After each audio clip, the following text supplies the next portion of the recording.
శ్రోతలకు నా హృదయపూర్వక నమస్కారములు. మన శ్రోతలలో ఒక సోదరుడు ప్రశ్నను పంపడం జరిగింది. ఆ ప్రశ్న, ఉన్నదంతా ఒక్కటే ఆత్మశక్తి అయితే రెండవది అనేదే లేనిది, అంటే రెండవది అనేదే లేకపోతే ఉన్నదంతా ఒకటే ఆత్మశక్తి అయితే మరి ఎవరికి వారు ప్రయత్నం చేస్తే వచ్చే మోక్ష స్థితి ఎవరికి వస్తున్నది? అసలు ఈ మోక్ష స్థితి ఎవరికి వస్తుంది? ఉన్నదంతా ఒకటే ఆత్మశక్తి అయితే ఈ మోక్ష స్థితి కలిగినాక జన్మరాహిత్య స్థితి ఎవరికి కలుగుతున్నది? వివరించగలరు? ఈ ప్రశ్న అడిగిన వారు నేను శీర్షికలు మొదలుపెట్టినప్పటి నుంచి ఇంచుమించు వింటూనే ఉన్నారు.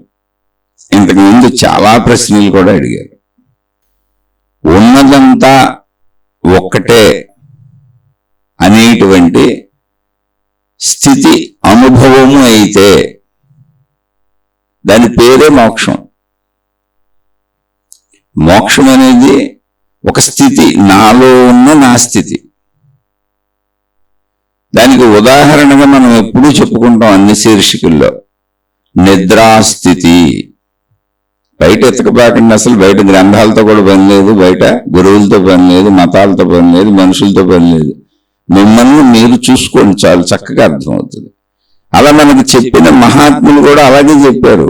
ఎవరిని వాళ్ళు చూసుకొని వాళ్ళలో వాళ్ళు పొందినటువంటి ఆ స్థితిని అది అనంతంగా కనబడింది. అంటే నాలోనే ఒక పరిమిత స్థితి ఉంది, దాని పేరు శరీరము. నాలోనే ఒక పరిమితత్వాన్ని, అనంతత్వాన్ని ఒకేసారి దర్శించగలిగిన, ఒకేసారి గ్రహించగలిగిన, అటు వెళ్ళగలిగిన, ఇటు వెళ్ళగలిగిన ఒక అపరిమిత స్థితి ఉంది. ఆ అపరిమిత స్థితిలోంచి పరిమితత్వము వ్యక్తపరచబడుతూ ఉంటుంది, గుర్తించబడుతూ ఉంటుంది. అది పరమతత్వంతోనూ సహవాసం చేసే అపరిమితం. అలాగే ఈ సహవాసాన్ని వదిలేసి అపరిమితంగాను అనంతంగాను స్థిరంగా ఉండగలిగినటువంటి దాని స్వస్థితి. అంటే అది పరిమితాన్ని అపరిమితాన్ని ఏకకాలంలో తనలో కలిపి ఉంచుకున్నటువంటి స్థితి. అదే మనసు, ఊహాత్మక స్థితి. అక్కడ ఉండేవన్నీ మొత్తం ఊహలో భావాలే, రూపం లేదు. శరీర స్థితిలో, పరిమిత స్థితిలో రూపం ఉంది, ఘన పదార్థం ఉంది. నా శరీరమే కనపడుతుంది, వినపడుతుంది, అనుభవానికి అందుతుంది. అలాగే మనసు అనేటువంటి ఇంకో స్థితి నాలోనే ఉంది. అది అపరిమిత అనంతంగా ఉంది. అంటే ఏ విధముగా అని పరిశీలించుకుంటే, నేను శరీరముతో కొంత ఆహారం తిన్నాను అనుకోండి, కడుపు నిండిపోద్ది, ఇంకక్కడికి ఆపేయాలి. ఈ శరీరంతో కొంతసేపు చూశాను అనుకోండి, అలసిపోతాను కళ్ళతో, అక్కడికి ఆపేయాలి. చెవులతో విన్నాను, ఈ శరీరంతో వింటున్నాను, కాసేపటికి అలసిపోతాను, ఆపేయాలి. అలా ఈ శరీరముతో జరిగే ఏ క్రియలైనా శరీరము అలసిపోయి ఆపటం అనేది ఉంటుంది. మళ్ళీ మొదలు పెడతాను ఇంకోసారి తర్వాత, అది వేరే విషయం. కానీ మధ్యలో బ్రేకులు ఉన్నాయి. పరిమితత్వం అంటే అది. కేవలం నా శరీరం వరకే మాట్లాడుకుంటున్నాం మనం. ఎవరికి వాళ్ళకి అసలు బయటకే వెళ్ళకండి. మీలో మీ భావాన్ని పెట్టుకొని చూసుకుంటేనే ఇది అర్థమవుతుంది. ఇది అర్థమయ్యేదే తప్ప పొందేది కాదు, వచ్చేది కాదు. జాగ్రత్తగా అర్థం చేసుకోండి. నా స్థితిని నేను తెలుసుకుంటున్నాను అంతే, ఇంకేం లేదు. నా స్థితిని నేనే తెలుసుకుంటున్నప్పుడు అది నా స్థితి అయినప్పుడు, ఆల్రెడీ నాలోనే ఉన్నప్పుడు ఇంకా నేను పొందేదే ఉంది అక్కడ. మరి ఎందుకండి ఇవన్నీ చెప్పుకోవడం అంటే, నేను నాకు సంబంధించిన ఒక స్థితిని అసలు తెలుసుకోలేదు, అసలు దాన్ని పట్టించుకోవట్లేదు, దాన్ని మర్చిపోయి బతుకుతున్నాను. నాలోని పరిమితత్వాన్ని, ఊహాతత్వాన్ని పట్టుకొని వెళ్తున్నాను. ఇప్పుడు ఆ ఊహాతత్వమైన మనసు కూడా అనంతము ప్లస్ పరిమితము కలిసి ఉంది. అదే ఎలా చూసుకుంటున్నాను. శరీరము అసలు ఆకృతే పరిమితంగా ఉంది. నా శరీరం సైజ్ ఎంత ఉంటుంది, కనపడతానే ఉంది. నాకు విడిగా గోల్డ్ సృష్టి ఉంది, కనపడతానే ఉంది. అవన్నీ వేరు వేరుగా ఉన్నాయి, కనపడతానే ఉంది. అలాగే అనుభవాలకు తీసుకున్న శరీరంతో కంటిన్యూటీ అపరిమితంగా ఏమీ చేయలేను. బ్రేకులుగా ఆపుకుంటూ చేస్తాను. మళ్ళీ శరీరం రాత్రి అలసిపోయి నిద్రలోకి వెళ్తుంది. బాగా అలసిపోతే పగలు కూడా నిద్రపోతూ ఉంటారు. నిద్ర అంటే ఏంటి? శరీర స్పృహే తెలియని స్థితి. అంటే ఈ శరీరం రోజు స్పృహ కోల్పోతూ ఉంటుంది. ఒక మాటలో చెప్పాలంటే, అంటే దాని ఎరుక దానికి ఉండకపోవటమే స్పృహ కోల్పోవటము. ఇప్పుడు మనసు అపరిమితము, అనంతము ప్లస్ పరిమితము రెండు కలిపి ఉన్నాయి అందులో, ఒకేసారి ఒకే చోట. ఎలా అంటే శరీర భావంలోంచి చూద్దాం. ఇప్పుడు శరీరంలో ఇంత బరువు మోయగలను, అంతకు మించి బరువు మోయలేను.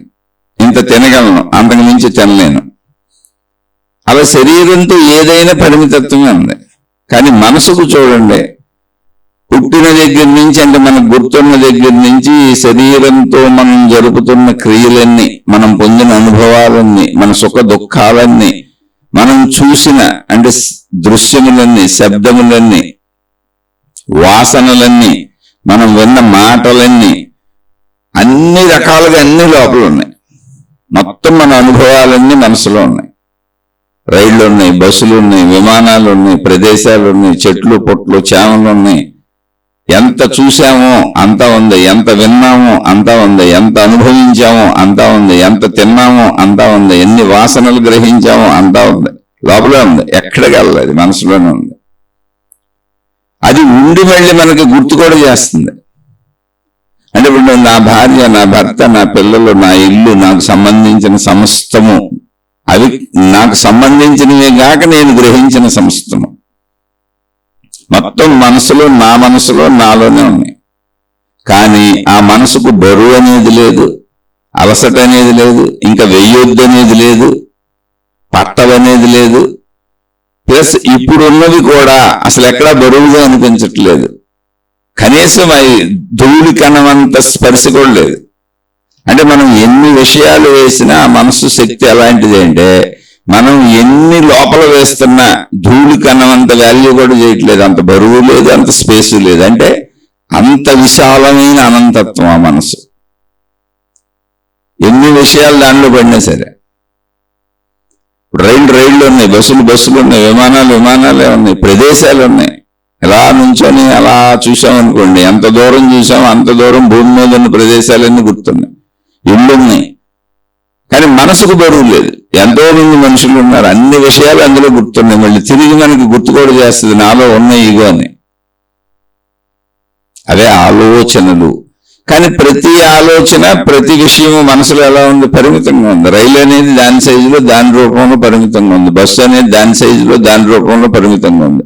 మనుషులందరూ ఎవరి సైజుల్లో వాళ్ళు పరిమితంగా ఉన్నారు. అంటే అన్ని మనసులో పరిమితంగా ఉన్నాయి. ఎలా గ్రహించామో అలాగే ఉన్నాయి.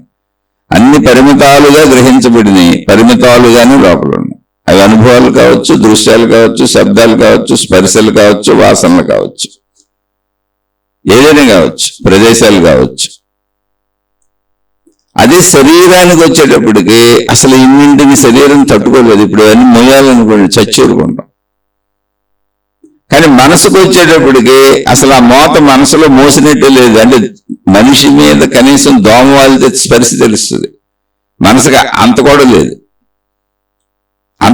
అవి ఉన్నా లేనట్టే మనసుకి. కానీ అన్ని ఉన్నాయి, అన్నింటినీ గుర్తు చేస్తుంది. అంటే మనసులో పరిమితత్వాలు ఏంటి? శరీరంతో మనం గ్రహించిన విషయాల పరిమితత్వం ఉంది, అదే తిరిగి గుర్తు చేయబడుతుంది. అన్ని పరిమితాలుగా గుర్తు చేయబడుతున్నాయి మనకి. ఆ పరిమితత్వం మనసులో ఉంది. అలాగే వీటిని అన్నింటినీ ఇముడ్చుకుంటున్న మనసు అసలు ఇన్నింటినీ ఎలా ఇముడ్చుకుంటుంది? మనం పొద్దున తిన్న ఆహారం జీర్ణమైపోయి అది మొత్తం రక్తంగా మారిపోయి మళ్ళీ ఆహారం అంతా కూడా విసర్జించడానికి అనువుగా ప్రేగుల్లో కిందకి తోసివేయబడితే మళ్ళీ తిరిగి ఆకలి పడుతుంది మనకి. లేదా ఆకలి పుట్టుతుంది. మల విసర్జన సరిగ్గా జరగకపోతే ఆకలి పుట్టదు. అలాగే మూత్ర విసర్జన సరిగ్గా జరగకపోతే దాహం కుదరవు. మలమూత్రాలు ఎప్పటికప్పుడు బయటకు పోతా ఉండాలి. అది తినలేం. అంటే లోపలేసింది బయటకు పోతేనే మళ్ళీ లోపలేయగలం మనం. రోజు జరిగే ప్రాసెస్ ఇంతే. కానీ మనసులో ఎన్ని వేసినా అవన్నీ అక్కడే ఉంటాయి, చక్కగా గుర్తుంటాయి, మళ్ళీ తిరిగి గుర్తు చేస్తా ఉంటది. ఇంకా నువ్వు ఎన్నైనా వేసుకో, ఏం ప్రాబ్లం లేదని చెప్పింది. ఇప్పుడు మనసులో ఇంతకు మించి వెయ్యలేము, మనసులో ఇంతకు మించి విషయ సమూహం పోగేయలేము, మనసు ఇరుకైపోద్ది, బరువు అయిపోద్ది అనే భావన ఎక్కడైనా ఉందా? సైజు పరంగా మనసు యొక్క విస్తారత ఎంత? రైళ్లు ఉన్నాయి, బస్సులు ఉన్నాయి, విమానాలు ఉన్నాయి, ప్రదేశాలు ఉన్నాయి, చూసినవి అన్నీ ఉన్నాయి, ఇప్పటి వరకు ఎన్ని చూసామో అన్నీ ఉన్నాయి, మనుషులు ఉన్నారు, ఇంకా మనం చచ్చే వరకు ఎన్ని చూస్తామో అవన్నీ ఉంటాయి. అయినా అసలు ఇప్పుడు మనం వేసినవి అనంతంగా వేసాం. 57 ఏళ్ళు నాకు. అసలు ఎన్ని విషయాలు గుర్తున్నాయో లోపల, చెట్టు చామ పుట్ట గుట్ట అన్నీ మొత్తం ఈ జ్ఞానంతో సహా. కానీ అది అసలు స్వల్పంగా కనీసం మనిషి మీద దోమ వాలినట్టు కూడా లేదు. అంటే అంత బరువుగా కూడా తెలియట్లేదు దాన్ని. అంటే మనసు యొక్క విస్తారత ఎంత అంటే నువ్వు ఎంత వేసినా సైజు పరంగాను అన్ని పడితే బరువు అసలు ఎప్పటికీ తెలియదు. ఎన్నేసినా బరువు అనేది లేదు దానికి. నువ్వు ఎన్నేసినా దాని సైజు ఎంత, దాని విస్తారత ఎంత, దాని శక్తి ఎంత అంటే అవన్నీ దానికి అసలు అల్పములు స్వల్పములు. అంటే ఉన్నా లేనట్టే, ఉన్నా లేనట్టే, ఉన్నాయని తెలుసు కానీ లేనట్టే. ఉన్నాయని ఎలా తెలుసు అంటే గుర్తు చేస్తుంది కాబట్టి అంతే. అంటే ఇప్పుడు మనోశక్తి ఎంత, ఇది మీరు గ్రహించాల్సిందే. శరీర శక్తి పరిమితం, మనోశక్తి అపరిమితంగా ఉంది. అంటే ఇంకెన్నేసినా అన్లిమిటెడ్ గా ఎన్నేసిన ఒకళ్ళు యూనివర్స్లోకి వెళ్ళి విశ్వంలోకి వెళ్ళి మొత్తం విశ్వాన్ని చూపించి గ్రహాలు గోళాలు నక్షత్రాలు ఇవన్నీ వేసినా పెట్టేస్తాయి. ఆత్మశక్తి అనే అనుభవమే పెట్టేస్తుంది. ఏంటంటే మొత్తం ఉన్న విశ్వమే పెట్టేస్తుంది. అక్కడికి వెళ్ళి అర్థం చేసుకుని అనుభవాన్ని పొందగలిగితే యూనివర్స్ పెట్టేస్తుంది. అందులో యూనివర్స్ మొత్తం పట్టేసి తాను ఆత్మశక్తిని అన్న ఎరుకను, అంటే ఆత్మశక్తిని తనలో ముడుచుకున్న మనసు ఉంటే అదే మోక్షం. అనంత ఆత్మానుభవాన్ని కూడా ఎముడ్చుకునేది, గ్రహించేది మనసే. అయితే అది మోక్షము, మోక్ష మనసు. పరిమితత్వాన్ని తనలో ఎముడ్చుకుంది కూడా మనసే. అయితే అది పరిమితాలన్నీ కూడా బంధ మనసు, శరీరంతో ముడిపడి ఉన్నాయి. శరీరం అనే ఘన పదార్థంతో ముడిపడి ఉన్నాయి పరిమితత్వాలన్నీ. శబ్దస్పర్శ రూపరస గంధములుగా గ్రహించబడింది. అది ఒక స్థితి మంది, పరిమితత్వపు స్థితి. అది కూడా మనసులోనే ఉంది. ఇది పరిమితాలు, ఇవన్నీ పరిమితత్వము, నేను ఈ శరీరం మాత్రమే అని చెప్పేది కూడా మనసే. కాదు నేను అపరిమితము, అనంతత్వము, చూడు నాలో ఎన్నేసినా అసలు నాకేం ప్రాబ్లం లేదు, ఇంకా మీరు ఎన్నేసినా అసలు ప్రాబ్లం లేదు, నా విస్తారతకు అంతు లేదు, నాకే బరువు లేదు, నేను మొత్తం అనంత ఆత్మశక్తిని అర్థం చేసుకోగలను, గ్రహించగలను, నాలో యూజ్ చేసుకోగలను, అది నేనైపోగలను. అహం బ్రహ్మస్మి అనే భావనని నేనే చెప్పగలను. అహం బ్రహ్మస్మి అనేది కూడా మనసే. నేను బ్రహ్మమును అని చెబుతున్నాను, నా బ్రహ్మకు ఎరుక నాకు ఉన్నది అని చెబుతున్నానంటే గుర్తింపు ఉన్నదంతా మనసే, అది కూడా మనసే. కాకపోతే అది మోక్ష మనసు. బ్రహ్మము అంటే బ్రహ్మపు మనసు, ఆత్మశక్తి యొక్క అనుభవపు మనసు, ఏకత్వపు మనసు. ఆ ఏకత్వ భావాన్ని ఇముడ్చుకుంది తనలో. అంటే దాని విస్తారత ఎంత అంటే ఇప్పుడు అనంతము. ఎంతైనా అందులో పెట్టేస్తుంది, మొత్తం సృష్టి పెట్టేస్తుంది, మొత్తం విశ్వం పెట్టేస్తుంది, మొత్తం ఉన్న శక్తి అంతా పెట్టేస్తుంది. అందుకే దాని అనంతం అదే. అంటే అనంతము ప్లస్ పరిమితత్వము కలిపి ఉంది. అయితే అనంతత్వపు స్థితి ఏంటి తెలియదు మనకు తెలిసిందంటే పరిమితత్వపు స్థితి. అందుకని ఇక్కడ ఉన్నది ఒకటే ఆత్మ అయితే రెండవది లేకపోతే అంటే రెండవది అసలు ఎక్కడుంది? నువ్వే కదా. నీ స్థితి, పరిమితపు స్థితి నీది శరీరం. ఈ శరీరంతో గ్రహించిన విషయాలన్నీ ఉన్న మనోస్థితి నీదే. మనోస్థితిలోనే శరీర స్థితి ఇమిడిపోయింది. ఎందుకంటే శరీరం నేనేం చెబుతుంది? నీ మనసే. అంటే ఇప్పుడు శరీరం ఎక్కడుంది? మనసులో ఉంది. ఈ మనోస్థితిలోకి ఎన్ని వెళ్ళినా ఇంకా పడతానే ఉన్నాయి శరీరంతో గ్రహించినవన్నీ. మొత్తం సృష్టి పెట్టేస్తుంది. ఆత్మజ్ఞానం చదువుకొని ఆ ఆత్మశక్తి ఎరుకను పొందితే అది కూడా నీ స్థితి, అదంతా మనసులో పెట్టేస్తుంది. జస్ట్ నువ్వు అర్థం చేసుకొని అవగాహన చేసుకోవడం. అంటే ఒక రైలును చూసినప్పుడు దాన్ని చూసావు, దృశ్యము ద్వారా లోపలికి వచ్చింది. ఒక శబ్దము ద్వారా లోపలికి వచ్చింది. ఒక వాసన ముక్కు ద్వారా లోపలికి వచ్చింది. రుచి నాలుక ద్వారా లోపలికి వచ్చింది. స్పర్శ చర్మం ద్వారా లోపలికి వచ్చింది. అలాగే జ్ఞానము ద్వారా, జ్ఞాన గ్రహింపు ద్వారా ఆకాశ స్థితిని లోపలికి వచ్చినప్పుడు, ఆ ఆకాశ స్థితిలోనే అనంత సృష్టి ఉన్నది అనేటువంటి తత్వాన్ని నువ్వు అర్థం చేసుకోగలిగినప్పుడు, అంటే జ్ఞానము చూస్తుంది అక్కడ, జ్ఞానము వింటది అక్కడ, జ్ఞానము తెలుసుకుంటుంది అక్కడ. జ్ఞానము మొత్తం విషయాలను తనలో లయం చేసుకొని అర్థమైంది అని చెబుతుంది. అదే నీ జ్ఞాన నేత్రము, జ్ఞాన చక్షువు. అదే ఆత్మశక్తి, అదే ప్రాణశక్తి. మనసు కూడా అదే. ఇప్పుడు మనసు ఒక విషయాన్ని గుర్తు చేసింది, నా భార్య అనే విషయాన్ని గుర్తు చేసింది.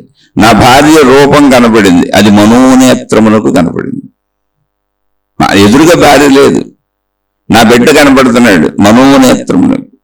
నేనేదో పనుండి వెళ్ళాలి, విమానం ఎక్కాలి, విమానం కనపడుతుంది. అంటే మనం చేయబోయే పనులన్నీ ముందు మనసులో చేసేస్తాం.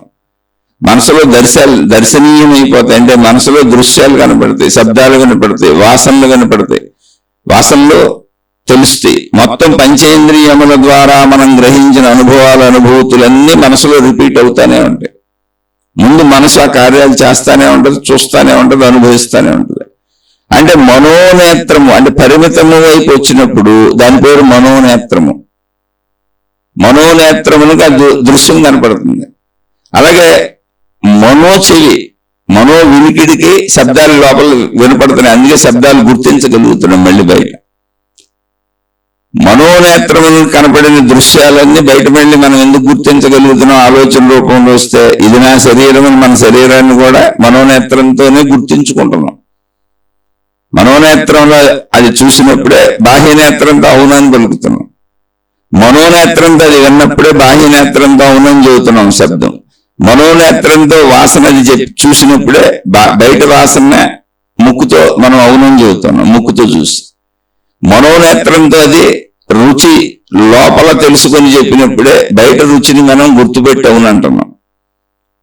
మనోనేత్రంతో అంటే మనోస్పర్శతో, అన్నిటికీ నేత్రం అనే భావం కాదు, మనోస్పర్శతో ఏదంటే అది పెట్టుకోండి. శబ్దస్పర్శ రూపరస గంధములు. ఒకసారి మాట్లాడేటప్పుడు ఫ్లోలో స్పీడ్గా పదాలు కలిసి వెళ్ళిపోతామండి. అంటే బ్రెయిన్ ఆ భావంలోకి వెళ్ళిపోయి లీనంలో ఉన్నప్పుడు పదజాలాలు ఒకసారి కన్ఫ్యూజన్ గా పాత పదాలు వాడచ్చు, నేను ఒకదాని పదం ఒకటి వాడచ్చు. అక్కడ అర్థం చేసుకోండి. శబ్ద స్పర్శ, మనోశబ్ద, మనోస్పర్శ, మనోరూప, శబ్దస్పర్శ రూప, మనోరస అంటే మనోరుచి, మనోగంధ, మనోవాసన. అంటే మనస్సులో ఈ శబ్దస్పర్శ రూపరస గంధములన్నీ ముందు మనస్సు అక్కడ అనుభవిస్తుంటే బయట మనం అవునంటున్నాం, గుర్తిస్తున్నాం, లేదా గుర్తించలేం. మనోనేత్రము పరిమితములన్నింటినీ దర్శించేది మనోనేత్రము. మొత్తం అన్ని దానికి విషయాలు తెలుసు, పరిమితాలు. దీన్నే ప్రాణశక్తి వైపు వెళ్తే, మనసు ఇప్పుడు దేంట్లో ఏర్పడింది? ప్రాణశక్తిలో ఏర్పడుతుంది. ఈ విషయం చాలాసార్లు చెప్పుకున్నాం. ప్రాణశక్తిలో శరీరముతో గ్రహించిన విషయములన్నీ కలిసిపోయినాయి, ముద్రింపబడినాయి, ప్రింట్ అయిన దాని పేరు మనసు. ఈ మనసు యొక్క అనంతత్వాన్ని ఇందాక చెప్పుకున్నాం. ఎన్నైనా పడతాయి, దానికి అర్థమయ్యేలా బోధించి చెప్పగలిగితే మొత్తం సృష్టి దానిలో లయించిపోద్ది, మొత్తం అనంతాత్మశక్తి లయించిపోద్ది. వాళ్ళని జీవన్ముక్తులు అన్నారు. వాళ్ళు తెలుసుకుని మనసుతోనే. అసలు తెలియట అనే ప్రాసెస్ ఉందంటే మనసు అక్కడ ఉంది. ఈ తెలియట అనే ప్రాసెస్ జ్ఞానం. మళ్ళీ మనసు వేరు, జ్ఞానం వేరు కదా. జ్ఞానము అంటే మనసు అనేది పరిమిత విషయాలను తెలుసుకున్నప్పుడు మనసు అదే జ్ఞానం. మళ్ళీ తెలియటే జ్ఞానం. అపరిమిత విషయాన్ని, ఏకైక విషయాన్ని, అనంత విషయాన్ని, ఇంకా తప్ప ఏమీ లేనటువంటి ఉన్న సత్యాన్ని తెలుసుకున్నప్పుడు, అది కూడా తెలుసుకున్నప్పుడే అదే మనసు మోక్షము, అది జ్ఞానము. అదే జ్ఞాన నేత్రం అవుద్ది. అప్పుడు మనోనేత్రంలో పరిమిత విషయాలు ఉన్నాయి, అక్కడ ఉంది ఒకటే గన్ను. అది మనస్సు, మనోనేత్రము పరిమిత విషయాలన్నీ చెప్పుద్ది. అవును అవును అవును అంటూ గుర్తిస్తాం, లేదా గుర్తించలేము అసలు. అలాగే ఏక విషయాన్ని చెప్పినప్పుడు ఏక విషయాన్ని గుర్తించినప్పుడు, అనంత ఆత్మశక్తి తత్వాన్ని గుర్తించినప్పుడు అది నా స్థితే అని, అహం బ్రహ్మస్మి అని. ఏక బ్రహ్మము విషయాన్ని గుర్తించినప్పుడు ఉన్నదంతా ఒకటే శక్తి, అదే ఆకాశముగా వ్యాపించి ఉన్నది, దానిలోనే సృష్టి అంతా ఉన్నది. సృష్టి శక్తికి విభేదమైనది కాదు, విరోధమైనది కాదు, విడిగా లేదు. శక్తిలోనే సృష్టి ఆవిర్భవిస్తున్నది. సముద్రములోనే తరంగములు వస్తున్నట్లుగా. తరంగములు వేరు కాదు, సముద్రమే. కానీ తరంగములు ఎగిసిపడటం వలన తరంగములు అన్నాము, సముద్రం అంటున్నాము తప్ప అది స్థితి భేదం తప్ప వస్తు భేదం కాదు. వస్తువు సముద్రమే, పదార్థ భేదం కాదు. పదార్థం సముద్రమే, నీరే. స్థితి భేదం, అందులోనే స్థితి. ఏకత్వములోనే ఎగిసిపడే స్థితి. భిన్నత్వ భావన అంతే, అక్కడ భావన లేదు అసలు, అది ఏకత్వం. ఏకత్వాన్ని దర్శించినప్పుడు భిన్నత్వము లేదు అని తెలుస్తుంది. సముద్రాన్ని చూడకుండా అలలనే చూస్తున్నప్పుడు భిన్నత్వం ఉన్నట్టు కనపడుతుంది. సముద్రాన్ని దృష్టిలో పెట్టుకుని సముద్రాన్ని చూసి అలలను చూస్తున్నప్పుడు అలలనేవి సముద్రములోనే ఎగిసిపడుతున్నవి, భిన్నత్వం లేదు, అదంతా సముద్రమే అని తెలుసు. సేమ్ అలాగే నా యొక్క నిద్రాస్థితి, నా యొక్క ప్రాణశక్తి స్థితి అనుభవములోకి వచ్చినప్పుడు, అది ఏకత్వ భావన అయినప్పుడు, సముద్రములో ఎగిసిపడుతున్న తరంగముల వలె ఈ అనంత ఆత్మశక్తి అనేటువంటి తత్వములో ఎగిసిపడుతున్నటువంటి తరంగములు సృష్టి. సృష్టిని చూస్తున్నప్పుడు మనసైంది అది.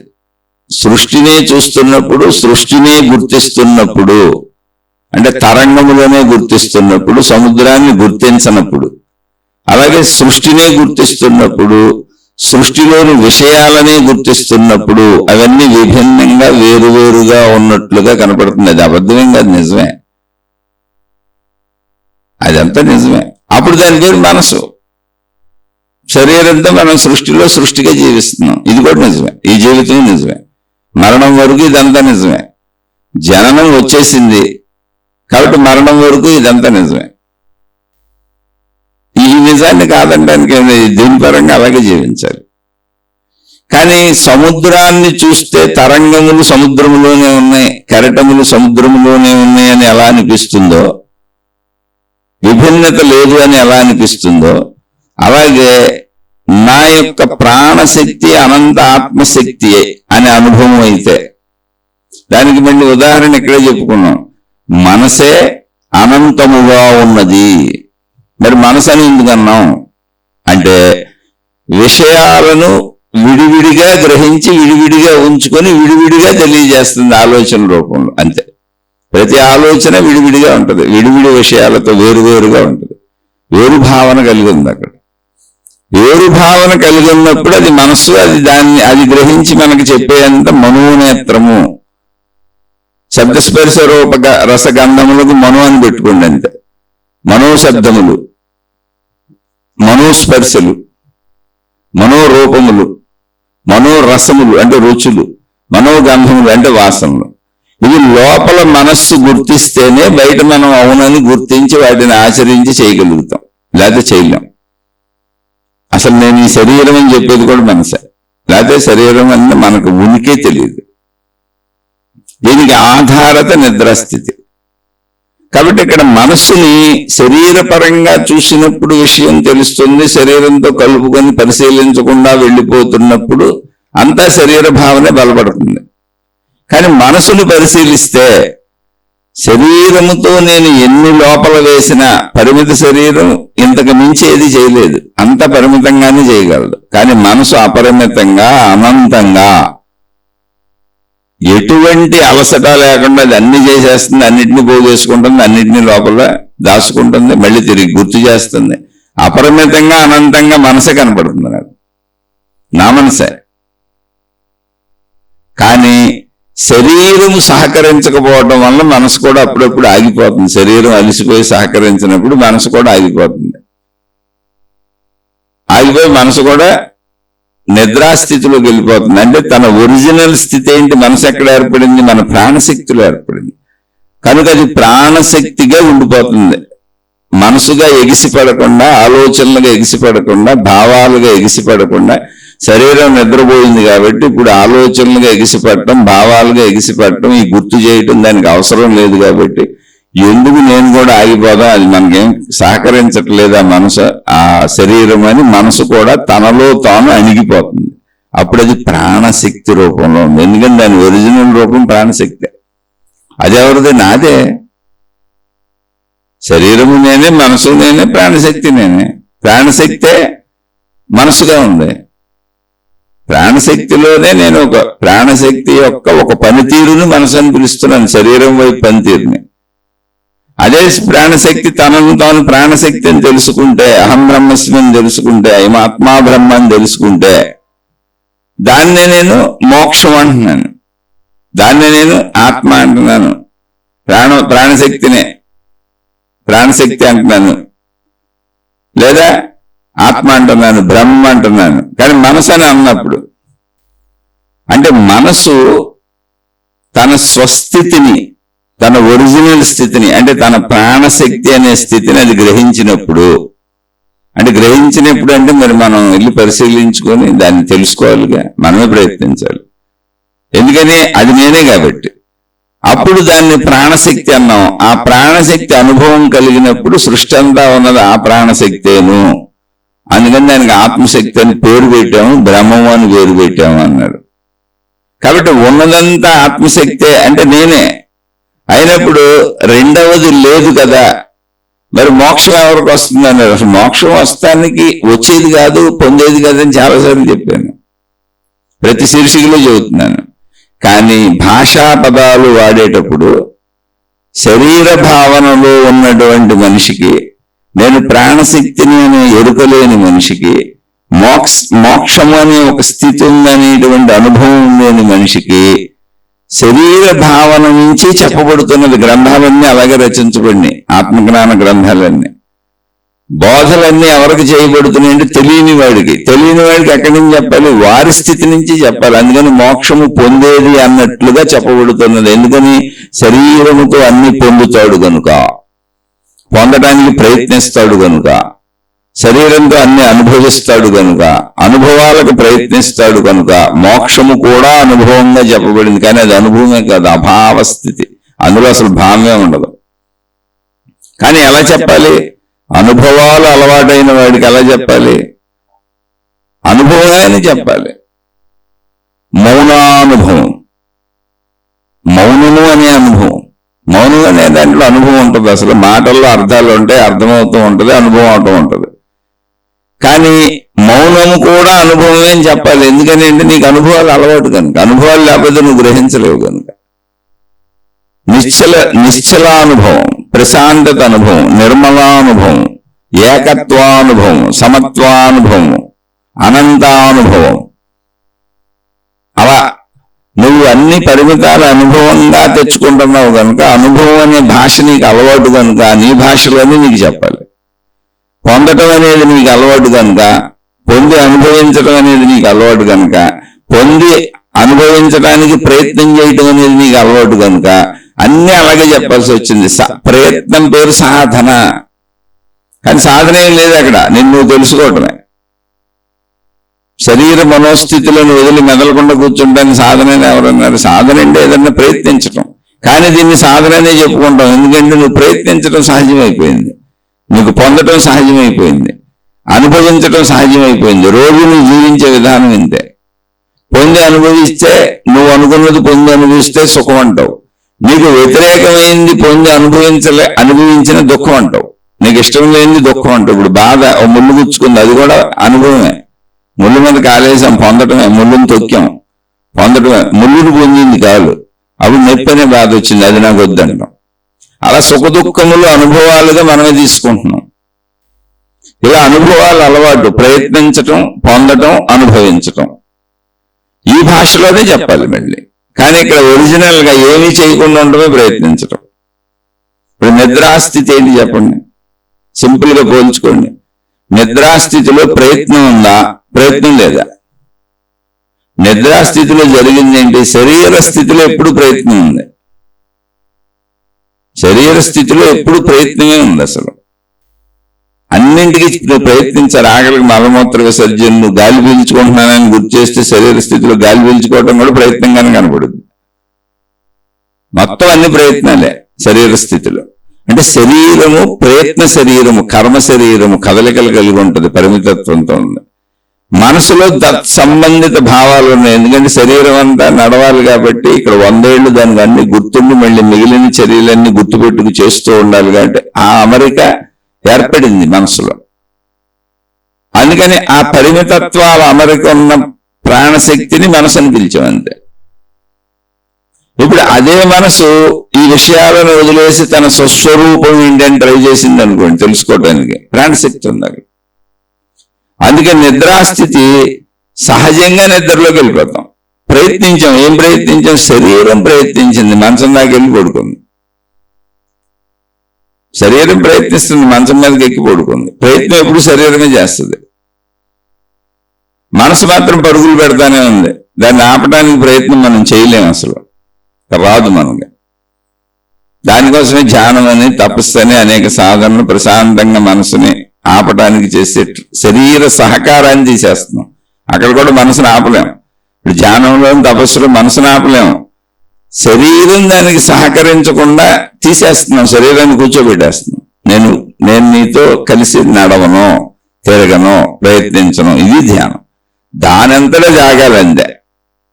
అలా నిద్రాస్థితిలో దానంతటా జాగిపోతుంది. అక్కడ అప్రయత్న స్థితి అది.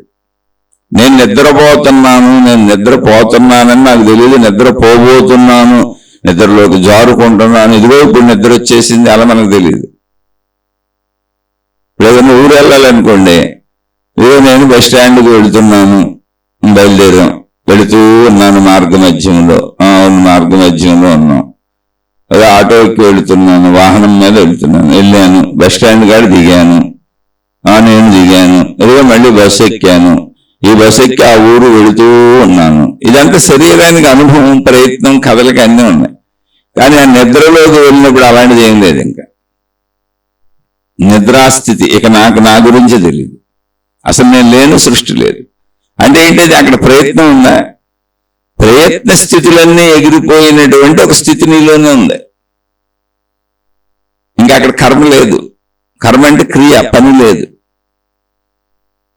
అందుకని కర్మయోగులు ఎవరో దీనికి ఆత్మస్థితికి పనికిరారు.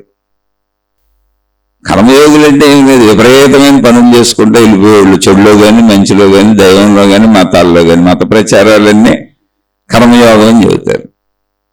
అసలు శరీర భావన ఉన్నవాళ్లే ఆత్మభావనకు పనికిరారు. అందుకే ఇది ఏంటంటే జ్ఞాన మార్గము అంటారు దీన్ని. జ్ఞాన మార్గం అంటే ఏంటి? జ్ఞానం ఎక్కడుంది చెప్పండి? అసలు ఏ ప్రదేశంలో ఉంది?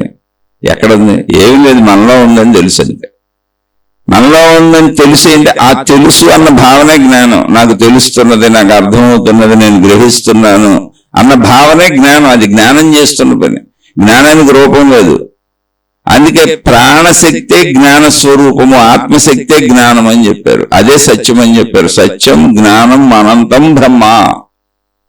ఎన్ని రకాలుగా లేవయా, నీలో ఉన్న ప్రాణశక్తి ఏదో అదే ఆత్మశక్తి. నిద్రాస్థితిలో అప్రయత్నంగా నువ్వు ప్రాణశక్తిలోకి వెళ్ళిపోయావు. అది సహజమైనటువంటి సృష్టి ఏర్పాటు క్రమంలో జరిగింది. మెలకు అంటే మళ్ళీ శరీరంలోకి, మనసులోకి వస్తున్నావు. ముందు మెలకువ మనసులో వస్తుంది.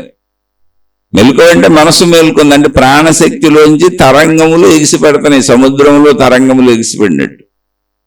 ప్రాణశక్తిలో ఎప్పుడైతే తరంగములు ఎగిసిపడినాయో అవన్నీ ఏంటి తరంగములు? శరీరముతో గ్రహించిన ప్రాపంచిక ఆలోచన సృష్టిపరమైన తరంగములు.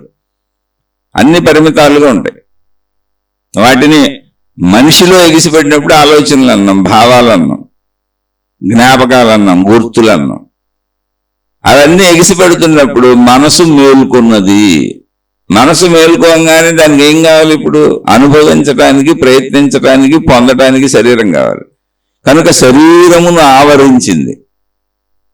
శరీరం కూడా అక్కడే ఉంది, ఏం విడివిడిగా ఏమి లేవు. కానీ స్థితులు విడివిడిగా ఉన్నాయి. నువ్వు గమనించాల్సింది అది. నీ స్థితిలే విడివిడిగా ఉన్నాయి. బయట నుంచి వచ్చేది ఏం లేదు, అసలు నువ్వే సమస్తము. అందులో నువ్వే పరిమితాలను ఏర్పరచుకున్నావు. నీ సృష్టి అది, నువ్వే తయారు చేసుకున్న నీ సృష్టి నేనన్న భావన. నేను అపరిమితము అనంతము అనుకున్నప్పుడు సృష్టి భావన నీలో కలిసిపోయి ఉంది. సముద్రంలో తరంగాలు కలిసిపోయినట్టు భిన్నత్వం లేదు. అప్పుడు ఏకత్వ భావన వస్తుంది. ఇదంతా నేనే, సృష్టి మాయమైపోట్లా, తరంగములు కూడా నేనే అని సముద్రముకు తెలుసు. అంతే. నీకు తెలుసా? నీకు నేను ఈ శరీరం అని తెలుసు, ఈ మనసు అని తెలుసు, నేను నాది నా వాళ్ళు ఈ కుటుంబం నేను పోగేసుకుంటున్నాను, నేను ప్రయత్నిస్తున్నాను, పొందుతున్నాను, అనుభవిస్తున్నాను అని తెలుసు. కానీ సముద్రమునకు తరంగములు కూడా నేనేని తెలుసు. తరంగములకు సముద్రము నేనని తెలుసా? అది పాయింట్. ఇప్పుడు సముద్రానికి తరంగాలు నేనేం తెలుసు, కానీ తరంగాలకి సముద్రము నేనేం తెలుసా? అది పాయింట్. తెలిస్తే మొత్తం అయిపోయింది. తరంగం వేరు, సముద్రం వేరు కాదు. అలాగే అనంత ఆత్మశక్తి అనే స్థితి మనకు నిద్రాస్థితిగా నిద్రాణంగా ఉంది. అంటే మనకు తెలియబడట్లేదు, అంటే మన జ్ఞాన గ్రహింపులో లేదు. అది మనకు జ్ఞాన గ్రహింపులు లేనంత మాత్రాన అది మనం కాకుండా పోలేదు. నిద్రాస్థితి మనమేగా. నిద్రస్థితి నాది కాదని చెబుతారు ఎవరన్నా. నిద్రాస్థితి మందా కాదా? శరీర స్థితి, మనోస్థితి, ఈ రెండు కలయికలు మెలకువ స్థితి. నిద్రాస్థితి, నిద్రాస్థితి నాది కాదని ఏంటంటే నా నిద్రాస్థితిలో మంచిగా మెలకువ స్థితి వస్తుంది. ఇప్పుడు అసలు మెలకువ స్థితి ఎక్కడ పుట్టింది, ఎక్కడ ఆవిర్భవించింది, మెలకువ స్థితికి మూలం ఏంటి, అదంతా ఇప్పుడు మెలకువ స్థితి దేని మీద నడుస్తుంది? మెలకువ అనే స్థితి అసలు ఏ స్థితి మీద నడుస్తుంది? దానికి ఆధారత ఏంటి అంటే సినిమా తెర సినిమాకి ఆధారమైనట్లు. సినిమా హాల్లో తెర లేకుండా సినిమా ఉండదు. ఇప్పుడు తెర లేదు కానీ సినిమా ఉంది, ఆ కాంతి తరంగాలు వేస్తున్నారు. తెర లేదు, మనకు సినిమా కనపడదు, కాంతి తరంగాలు కనపడదు, ఇంకేం కనపడదు, సినిమా ఉండదు. అక్కడ తెర ఉంటే సినిమా కనపడుద్ది, మనుషులు కనపడతారు, ప్రదేశాలు కనపడతాయి, మొత్తం సృష్టి అంతా కనపడుద్ది. సినిమాలో వాళ్ళు ఏం తీశారు అది మొత్తం కనపడుద్ది. అంటే ఇప్పుడు సినిమా అనేది దేని మీద ఆధారపడి ఉంది? తెర మీద ఆధారపడి ఉంది. అలాగే మన మెలకువ, నేను ఈ శరీరము, నేను ఈ మనసు, నాకు ఇన్ని గుర్తున్నాయి, ఈ సృష్టి అనేది దేని మీద ప్రొజెక్ట్ అవుతుంది? అసలు ఆ స్థితి దేని మీద నిలబడింది అంటే మనం నిద్రాస్థితిలో ఉన్నటువంటి ఆ నిద్రాస్థితి అనే తెర మీద ఈ మెలకువ అనే సినిమా నడుస్తుంది. నేను ఈ శరీరము, ఈ సృష్టి, నా మనసు అనే సినిమా నడుస్తుంది. సృష్టి సినిమా నడుస్తుంది. ఇప్పుడు ఈ సృష్టి సినిమాకి ఆధారం ఏంటి? నేననే సినిమాకి ఆధారం ఏంటి? నేను నాది నా వాళ్ళు అనే సినిమాకి ఆధారం ఏంటి అంటే నిద్రాస్థితి అనే తెర. నిద్రాస్థితి నుంచి మెలకువ వచ్చింది.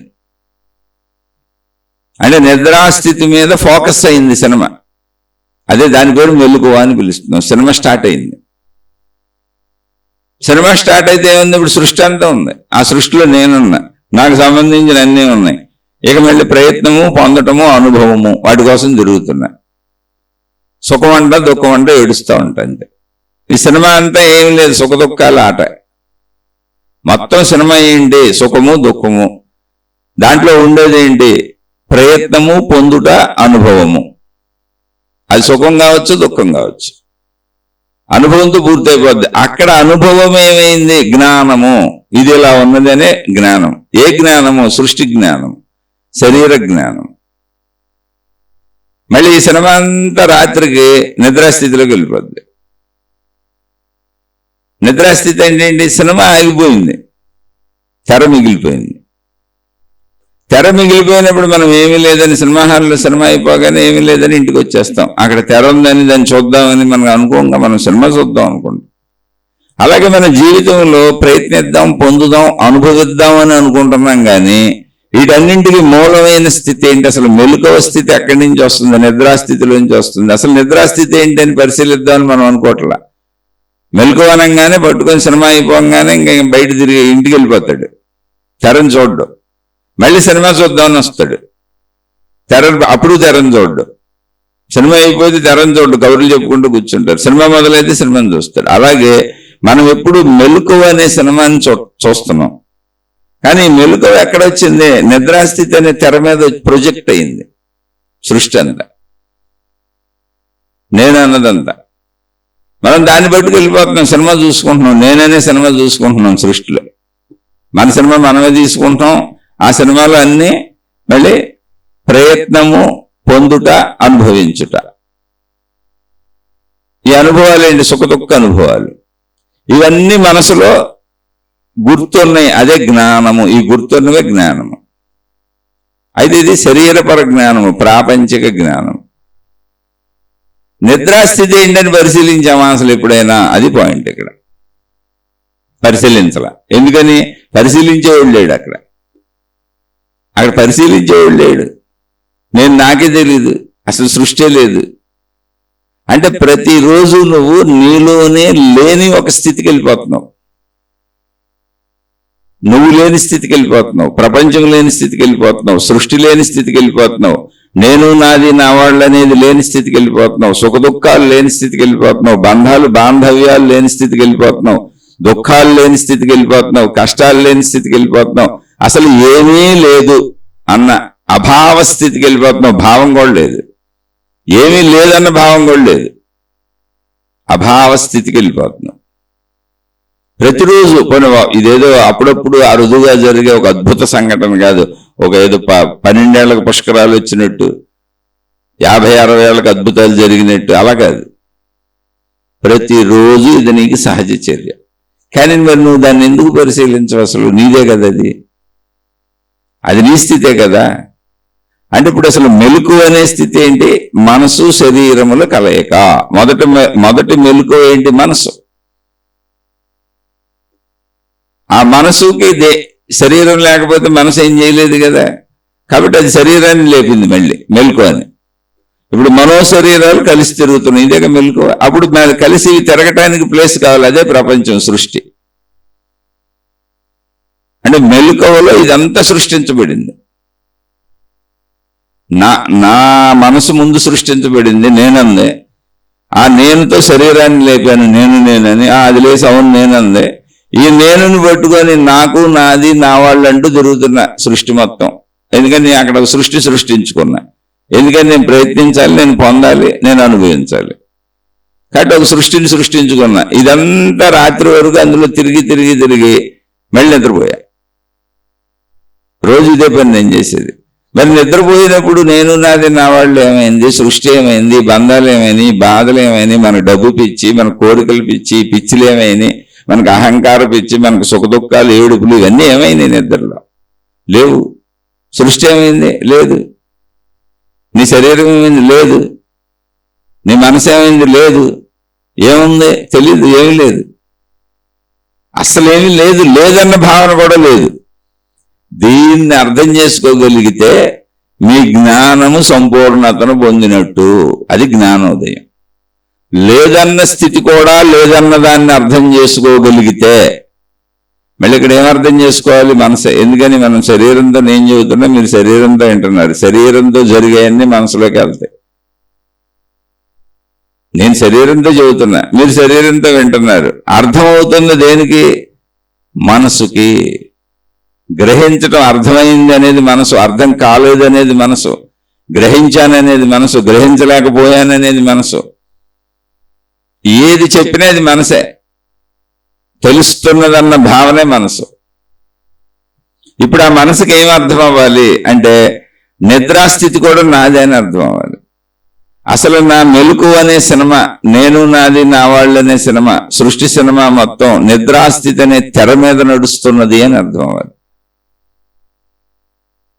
నిద్రాస్థితి ఎవరిది? నాదే. నిద్రపోయింది ఎవరు? నేనే. అంటే ఇప్పుడు తెర ఎవరో? నేనే. తెర ఎవరో? నేనే. నిద్రాస్థితి ఎవరిది? నాదే. ఇప్పుడు మెలకు ఎక్కడొచ్చింది? నా నిద్రాస్థితి మీద వచ్చింది, నా నిద్రాస్థితిలోంచి వచ్చింది. అంటే సినిమా ఎక్కడి నుంచి వచ్చింది?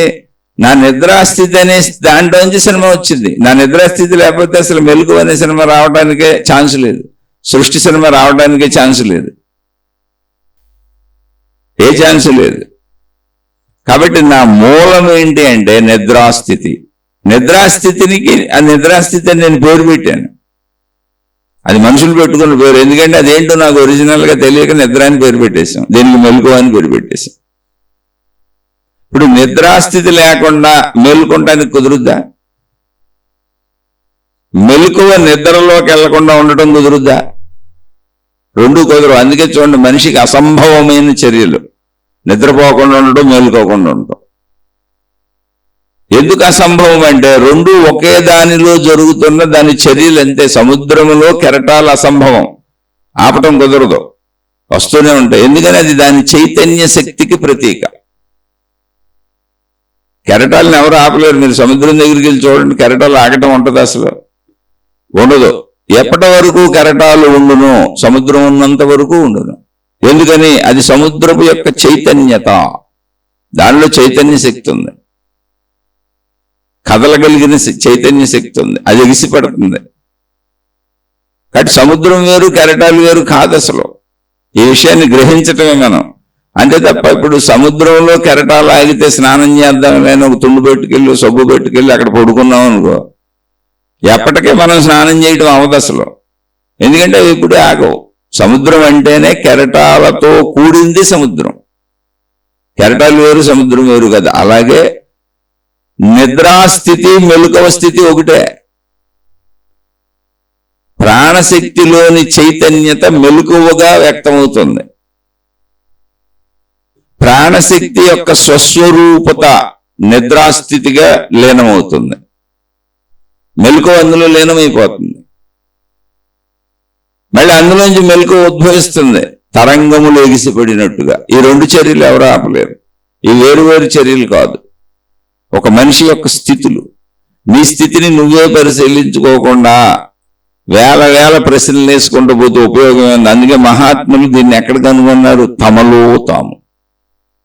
ఆధ్యాత్మిక విద్య వ్యక్తిగతము, ఆధ్యాత్మిక చదువు వ్యక్తిగతము, ఆధ్యాత్మిక అనుభవము వ్యక్తిగతము, ఆధ్యాత్మిక ప్రబోధములు వ్యక్తిగతము. ఎవరో చెప్పినట్టు కాదు, ఎవరో చెబుతున్నారు నేను వింటున్నాను కాదు.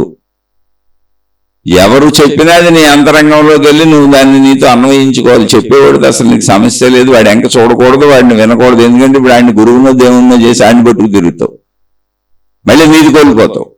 అంటే అప్పుడు ఎక్కడికి వెళ్ళావు? శరీర భావంలోకి వెళ్ళావు, మెలకువలోకి వెళ్ళావు, మనోభావంలోకి వెళ్ళావు, ప్రాపంచిక భావంలోకి వెళ్ళావు.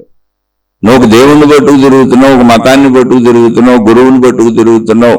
ఓ మత ప్రచారాలు, దైవ ప్రచారాలు, గురు ప్రచారాలు, జ్ఞాన ప్రచారాలు, ప్రపంచాన్ని ఉద్ధరిస్తానని జరుగుతున్నావు అంటేనే నువ్వు మహాజ్ఞానంలో ఉన్నావు.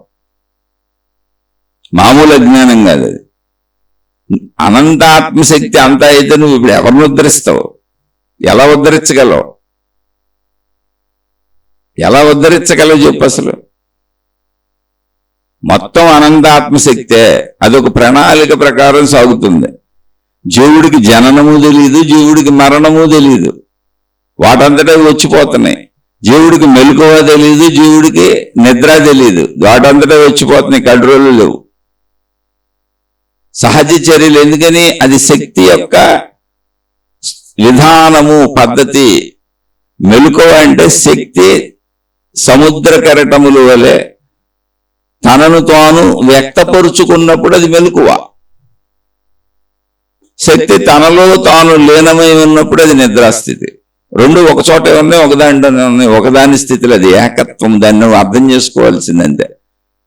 నిన్ను నువ్వే అర్థం చేసుకోవాలి. ఎందుకంటే అది నువ్వే, నిద్రాస్థితి నీదేగా. అలా అర్థం చేసుకోకుండా నేను ప్రపంచాన్ని ఉద్ధరిస్తానన్న గురువులు వెనకబడుతున్నావు, దేవుళ్ళు వెనకబడుతున్నావు, దేవతలు వెనకబడుతున్నావు. అందరూ నీకు భిన్నంగా ఉన్నారు. నీకు భిన్నంగా ఉన్నాయని సృష్టి. ఇప్పుడు మెలకువ వచ్చినప్పుడు ఏం జరుగుతుంది? ప్రయత్నము ఫస్ట్. నేను అని మెలకువ రాగానే మనసులో మెలకువ వచ్చింది, అది శరీరాన్ని ఆవరించింది. మనో శరీరాలు వేరువేరు కాదు. శరీరం దాని ఉపకరణం, దాంట్లోనే కలిసిపోయి ఉంది. అది మనసులో కలిసిపోయి ఉంది శరీరం. మనసు ఎప్పుడైతే తన గుర్తింపును వదిలేసిందో ఆటోమేటిక్గా శరీరానికి ఏ గుర్తింపు ఉండదు. నువ్వు మెలకువలో ఒకవేళ మనసు వదిలేసింది అనుకున్నావు, నువ్వెవరో నీకు తెలియదు. నువ్వెవరికి నీకు తెలియకపోతే అసలు సృష్టి ఉందని నీకెడ తెలుస్తుంది? నువ్వే నీకు తెలియనప్పుడు. అందుకని మనసు ఆవరించి ఉంది, శరీరం మనసులో ఉంది. మనో ఆవరణలో బంధింపబడి ఉంది. ఆ మనో ఆవరణలో ఏమున్నాయో అయ్యే శరీరానికి నిజం. అడ్డు బడ్డు తిరుగుతూ ఉంటుంది, సృష్టి అంతా తిరుగుతూ ఉంటుంది. ఈ తిరుగుతూ ఈ సినిమా నడుపుకుంటూ ఉంటుంది. ఈ తిరుగుతున్న దశలో చెట్టు పుట్ట చేమ అంటే ప్రయత్నము, పొందుట, అనుభవము అనే ఏమున్నాయో అవన్నీ చేసుకుంటూ రాత్రి దాకా ఏం జరుగుతున్నావు? సేమ్ నువ్వు అలాగే గురువుతో తిరుగుతున్నావు, ప్రయత్నము, పొందుట, అనుభవం. అలాగే దేవుడితో తిరుగుతున్నావు, ప్రయత్నము, పొందుట, అనుభవము. అలాగే మతంతో తిరుగుతున్నావు, ప్రయత్నము, పొందుట, అనుభవము. క్రియాత్మకంగా నువ్వు ఏ వైపు కదిలినా అది శరీర భావనే, సృష్టి భావనే. అది దేవుడా, మతమా, గురువా, జ్ఞానమా కాదు. అదంతా పరిమితత్వమే. అందుకని గురువులను వేరుగా చేసుకొని నా గురువే గొప్ప అంటారు. అందుకే దేవుళ్ళని వేరుగా చేసుకొని నా దేవుడు గొప్ప అంటారు. అందుకే మతాలను వేరుగా చేసుకొని నా మతమే గొప్ప అంటారు, కొట్టుకు చేస్తారు. ఎందుకని శరీర భావంలో వేరు తత్వం ఉంటుంది. వేరు తత్వం ఉన్న చోట విభేద తత్వం ఉంటుంది, శత్రుమిత్రు భావన ఉంటుంది, సుఖ దుఃఖములు ఉంటాయి. అందుకని మీరు దైవీ పరంగా నేను గొప్పగా చేస్తున్నాను అనుకున్నా, లేదా నేను పుణ్యకార్యాలు చేస్తున్నాను, నేను మంచి పనులు చేస్తున్నాను అనుకున్నా, మొత్తం శరీర భావన. నువ్వు ఏదైనా చేయి, అది శరీర భావన. అందుకే అసలు నిజమైన జీవన్ముక్తులు అంటే ఆత్మభావానుభవం పొందిన వాళ్ళు అసలు ఏమి చేయలేదు. ఎందుకని క్రియాత్మకత ఉండదు వాళ్ళ దగ్గర. క్రియ ఉంది అంటే అది శరీర భావన. ప్రయత్నము, పొందుట, అనుభవము, ఇది క్రియ. అది మెలకువలో ఉంటుంది. మెలకువంతా క్రియాత్మకత. అనంత ఆత్మభావాన్ని పొందిన జీవన్ముక్తులైన రమణ భగవానులు, జీవన్ముక్తులైన నిసర్గదత్త మహారాజు, వీరు చరిత్రలు చదివి చూడండి. అలా కూర్చున్నారంతే. ఎక్కడున్నారు అక్కడ ఉన్నారు. శరీర కదలికలు, కాలకృత్యాలు తీర్చుకోవడం ఇవి చేశారు. అంటే సముద్ర తరంగములు సముద్రములోనే ఎగిసిపడినట్టు శరీర అవసరాల కదలికలు కనపడినాయి మనకంతే. కానీ మనోభావాల్లో వాళ్ళకి ఆ కదలికలు గోళ్ళు, నిశ్చలత్వం ఉంది. మరేంటండి రమణ మహర్షి తత్వం ఎంత వచ్చింది, ఫిలాసఫీ ఎంత వచ్చింది, ప్రపంచవ్యాప్తంగా ఆయన గురించి చెప్పుకుంటున్నారంటే అది మనం. ప్రాపంచిక భావం, శరీర భావం ఉన్నోళ్ళు చెప్పుకుంటున్నారు. ఆయన అసలు ఏ సంస్థ పెట్టాల, అసలు ఆయనకి పేరే తెలియదు. ఆయన పేరు ఆయనే పెట్టుకోలే. భగవాన్ రమణ మహర్షి అని కావ్యకంఠ గణపతి ముని ఆయన పెట్టారు. ఆయనకి పేరే లేదు. తల్లిదండ్రులు పెట్టింది వెంకటరామన్ అనే పేరు. ఆయన ఏ పేరుకి స్పందించలేదు. కొన్నాళ్ళు మౌనస్వామి అన్నారు. ఎందుకని మనుషులకు పేరు కావాలి, పరిమిత భావన ఉన్న వాళ్ళకి పేరు కావాలి. నామరూపాలు ఉంటాయి, ఇక్కడ ప్రయత్నాలు ఉంటాయి, పొందటం ఉంటుంది, అనుభవించటం ఉంటుంది, వేరు తత్వం ఉంటుంది, వేరు భావన ఉంటుంది. నువ్వు వేరుగా ఉన్నావు కాబట్టి నేను గుర్తించడానికి నాకు ఒక పేరు కావాలి, వ్యవహారానికి ఒక పేరు కావాలి, నీకు రూపం ఉంది కాబట్టి.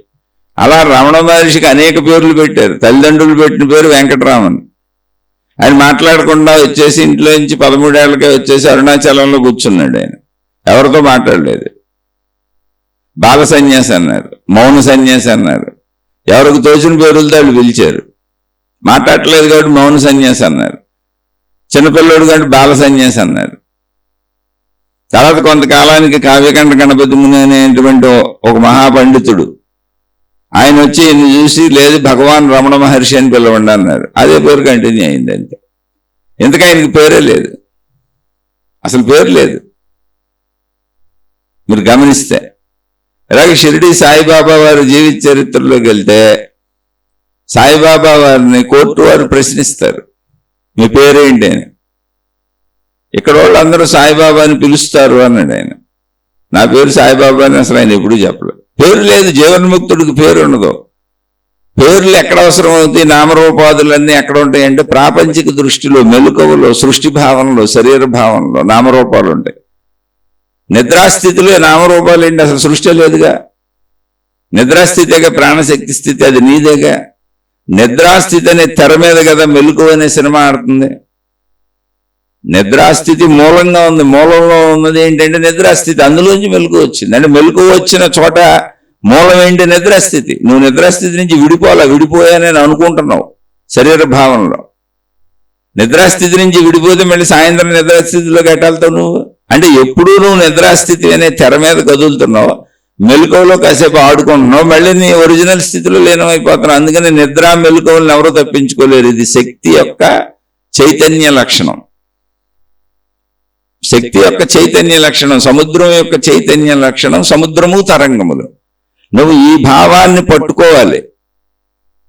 నా స్థితే ఇదేనే. ఇప్పుడు మెలకువలో తిరుగుతున్న అందరూ గుర్తుపెట్టుకోవాలి, నేను నిద్రాస్థితి అని తెర మీద తిరుగుతున్నాను. ఈ నిద్రాస్థితి అంటే ఏంటి, ప్రాణశక్తి స్థితి. నిద్రాస్థితి అనుకుంటే మళ్ళీ మీకు జ్ఞానం అర్థం అవ్వదు. ఆ జ్ఞానం అర్థం అవునప్పుడు నిద్రాస్థితి అన్నాం దాన్ని. అది నిద్రాస్థితి కాదు, నిశ్చల స్థితి.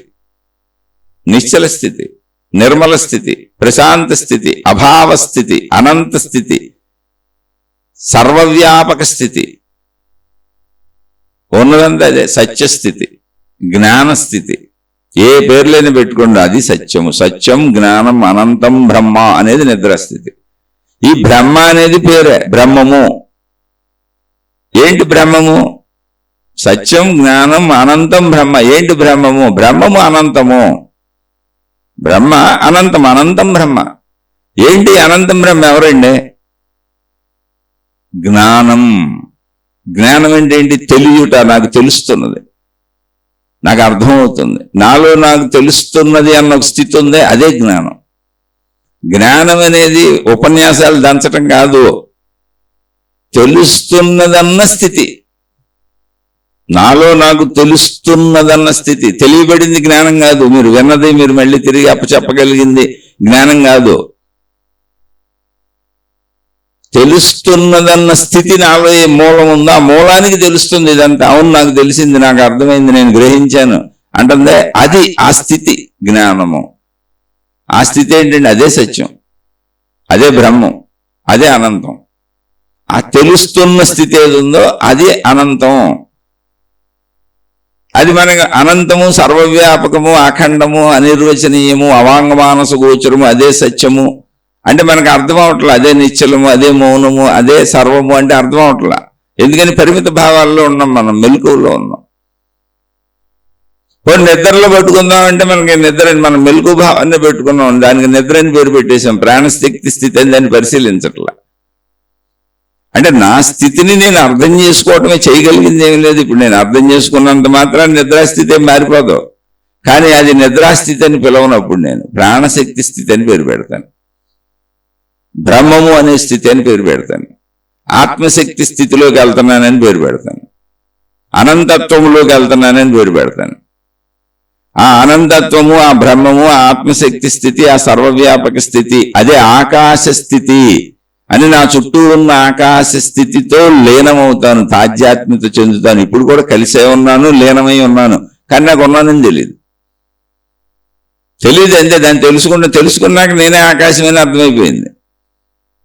ఇప్పుడు నా ఆకాశములో నాకు మెలకు వస్తుంది సృష్టిగా.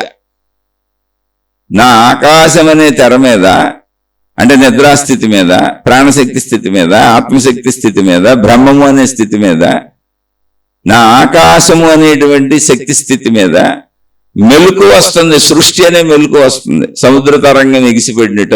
అది శక్తి లక్షణం. శక్తిలో జ్ఞానశక్తి, క్రియాశక్తి, ఇచ్ఛాశక్తి, ఇలాంటి శక్తులన్నీ దాని లక్షణాలు. అందుకని అన్ని శక్తులు అది ప్రకటించుకుంటుంది. తనలో తాను ఉన్నప్పుడు తనకు తెలుస్తాయి కదా. అదే సృష్టిగా, అదే మెలకువ. మళ్ళీ అది తనలో తాను చూసుకుంటుంది నిద్రాస్థితిగా. అంటే మెలకువ ఎక్కడుంది? ఇప్పుడు నిద్రాస్థితిలో కలిసిపోయింది. ఇప్పుడు మెలకువ స్థితిలో నిద్రాస్థితి లేదా అంటే ఉంది. సినిమా జరుగుతున్నప్పుడు తెర లేదా? ఉంది, అక్కడే ఉంది. సినిమా వాయింగానే తెర మాయమైపోయిందో లేదు. అసలు తెర ఉండబట్టే సినిమా నడుస్తుంది. సినిమా లేనప్పుడు తెర ఉంది, సినిమా లేనప్పుడు తెర ఉంది, సినిమా నడుస్తున్నప్పుడు తెర ఉంది, సినిమా అయిపోయినాక తెర ఉంది. మరి సినిమా ఉన్నప్పుడు తెర నాకు ఎందుకు కనపడతలేదు అంటే తెర మీదే సినిమా నడుస్తుంది కనుక. అలాగే మెలకువ స్థితి ఎక్కడి నుంచి వచ్చిందంటే నిద్రాస్థితిలోంచి వచ్చింది. మరి మెలకువ స్థితిలో నిద్రాస్థితి లేదా? ఉంది. ప్రాణశక్తి స్థితి అని నీకు అర్థమైతే, ప్రాణశక్తి స్థితి లేకుండా శరీర మనస్సులు అసలు నిలబడవుగా, చచ్చిపోయాడని పూర్తి చేస్తారు. అని నిద్రాస్థితి అనుకున్నావు కనుక, ఒక పేరు పెట్టావు కనుక, అదేదో నాకు తెలియని అయోమయం, నిద్రపోయాను, బాగుంది అంతే అనుకొని శరీర మనస్సుల్ని గుర్తించి నీ మూడవ స్థితిని, నీదే అయిన నీ స్థితిని నువ్వు గుర్తించట్లేదు కనుక నువ్వు దాన్ని అలా పిలవట్లా. కానీ నువ్వు దాన్ని గుర్తించి అది ప్రాణశక్తి స్థితి, అది ఆత్మశక్తి స్థితి, అది అనంత స్థితి, అది సర్వవ్యాపక స్థితి, అదే ఆకాశ స్థితి అని గుర్తించినప్పుడు ఇప్పుడు నా ఆకాశ స్థితిలో మెలకు వచ్చింది. నేను మెలకువలో శరీరంతో మనసుతో తిరుగుతున్నా కూడా అదంతా ఆకాశ స్థితిలోనే జరుగుతుంది. ఈ ఆకాశం అనే తెర మీదే జరుగుతుంది.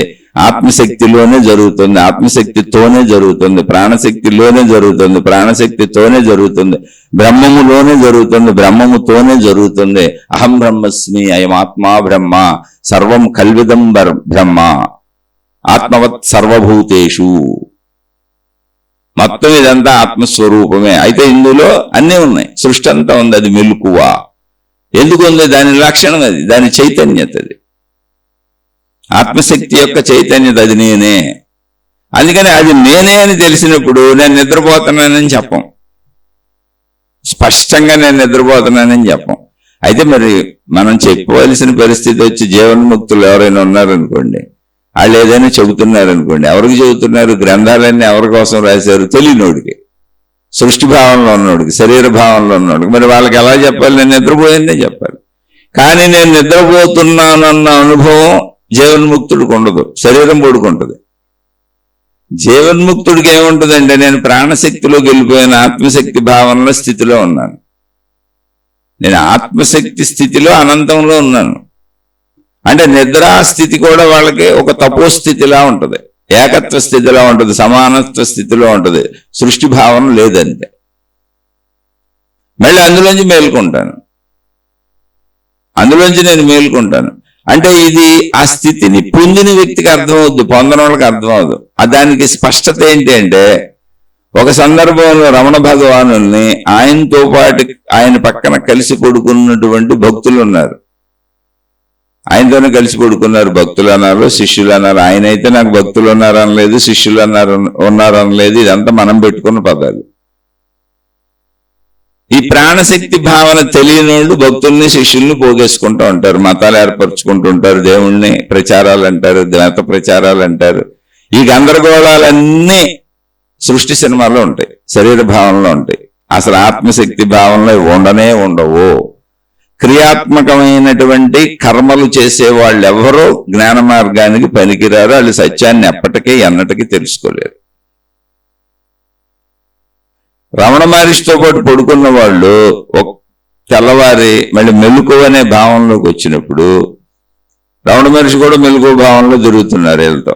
అప్పుడు ఆ పక్క శిష్యుడు అడిగాడు, స్వామి రాత్రి నిద్రపోయినప్పుడు మీరు గురక పెడుతున్నారు, బాగా గురక పెడుతున్నారు స్వామి అని. రమణ భగవాన్లు అన్నారు, అవును నేను కూడా విన్నాను అన్నారు. నేను కూడా విన్నానన్నది ఎవరు? ఆత్మశక్తి ఎరుకలో శరీరము గురక పెడుతున్నదనే విషయం మనసు గ్రహించినది. ఇది మీకెట్ట అనుభవం వద్దు, నాకెట్ట అనుభవం వద్దు, పదాడంబరాలతో ఎన్ని చెప్పుకున్నా. కానీ ఒక సత్యాన్ని చెబుతున్నారు, ఏంటంటే నా మెలకువ స్థితిని నా నిద్రాస్థితిలోంచి నేను కూడా చూస్తున్నాను, నా నిద్రాస్థితిలో నా శరీర మనస్సులను నేను కూడా చూస్తున్నాను. నిద్రాస్థితి అసలు ఎప్పుడూ నిద్ర కాదు, అది ఎప్పుడూ మెలకువే. ఆత్మశక్తికి నిద్ర లేదు, ప్రాణశక్తికి నిద్ర రాదు, అది చైతన్యత. నిద్రపోయేది ఘన పదార్థము, శరీరం అలిసిపోయి నిద్రపోయింది. మనసు కూడా నిద్రపోదు, కానీ శరీరం సహకరించడం లేదు కనుక మనసు సంచరించి అందుకే పడుకోగానే మనం ఆలోచనలు తిరుగుతానే ఉంటాయి, వెంటనే నిద్ర రాదు. అలాగే మెలుకోక ముందు కూడా మనసు మెలుకుంటది, ఆలోచనలు తిరిగి మళ్ళీ లేపే ప్రయత్నం చేస్తుంది శరీరాన్ని, లే అని. అప్పుడు లెగుస్తాం. ఇంతకీ మనసు శరీరము వలన అది నిద్రపోవాల్సి వచ్చింది. శరీరానికి కొంత రెస్ట్ ఇచ్చి మళ్ళీ దాన్ని లేపుకొని తిరుగుతుంది, అంతే తప్ప మనసు కూడా చైతన్య శక్తి. ఎందుకని అది ప్రాణశక్తి. ప్రాణశక్తికి నశింపు లేదు, నిద్ర లేదు, ప్రాణశక్తికి ఆగిపోవటం లేదు. ఉన్నది అదే సర్వవ్యాపకము, ఉన్నదంతా ఒకటే శక్తి. అప్పుడు మోక్షం అసలు ఎవరికో వసతి అనేది లేదు, మోక్షం రావటం లేదు, మోక్షం పొందటం లేదు, మోక్షం ఇవ్వటం లేదు, మోక్షం తీసుకోవటం లేదు, అసలు మోక్షం గురించి చెప్పుకోవటం లేదు. ఈ చెప్పుకునేదంతా కూడా శరీర భావనే. ఇప్పుడు మనం మాట్లాడుకునేది కూడా సినిమానే, మనం మాట్లాడుకునేది కూడా అంతా సినిమానే, శరీర భావన.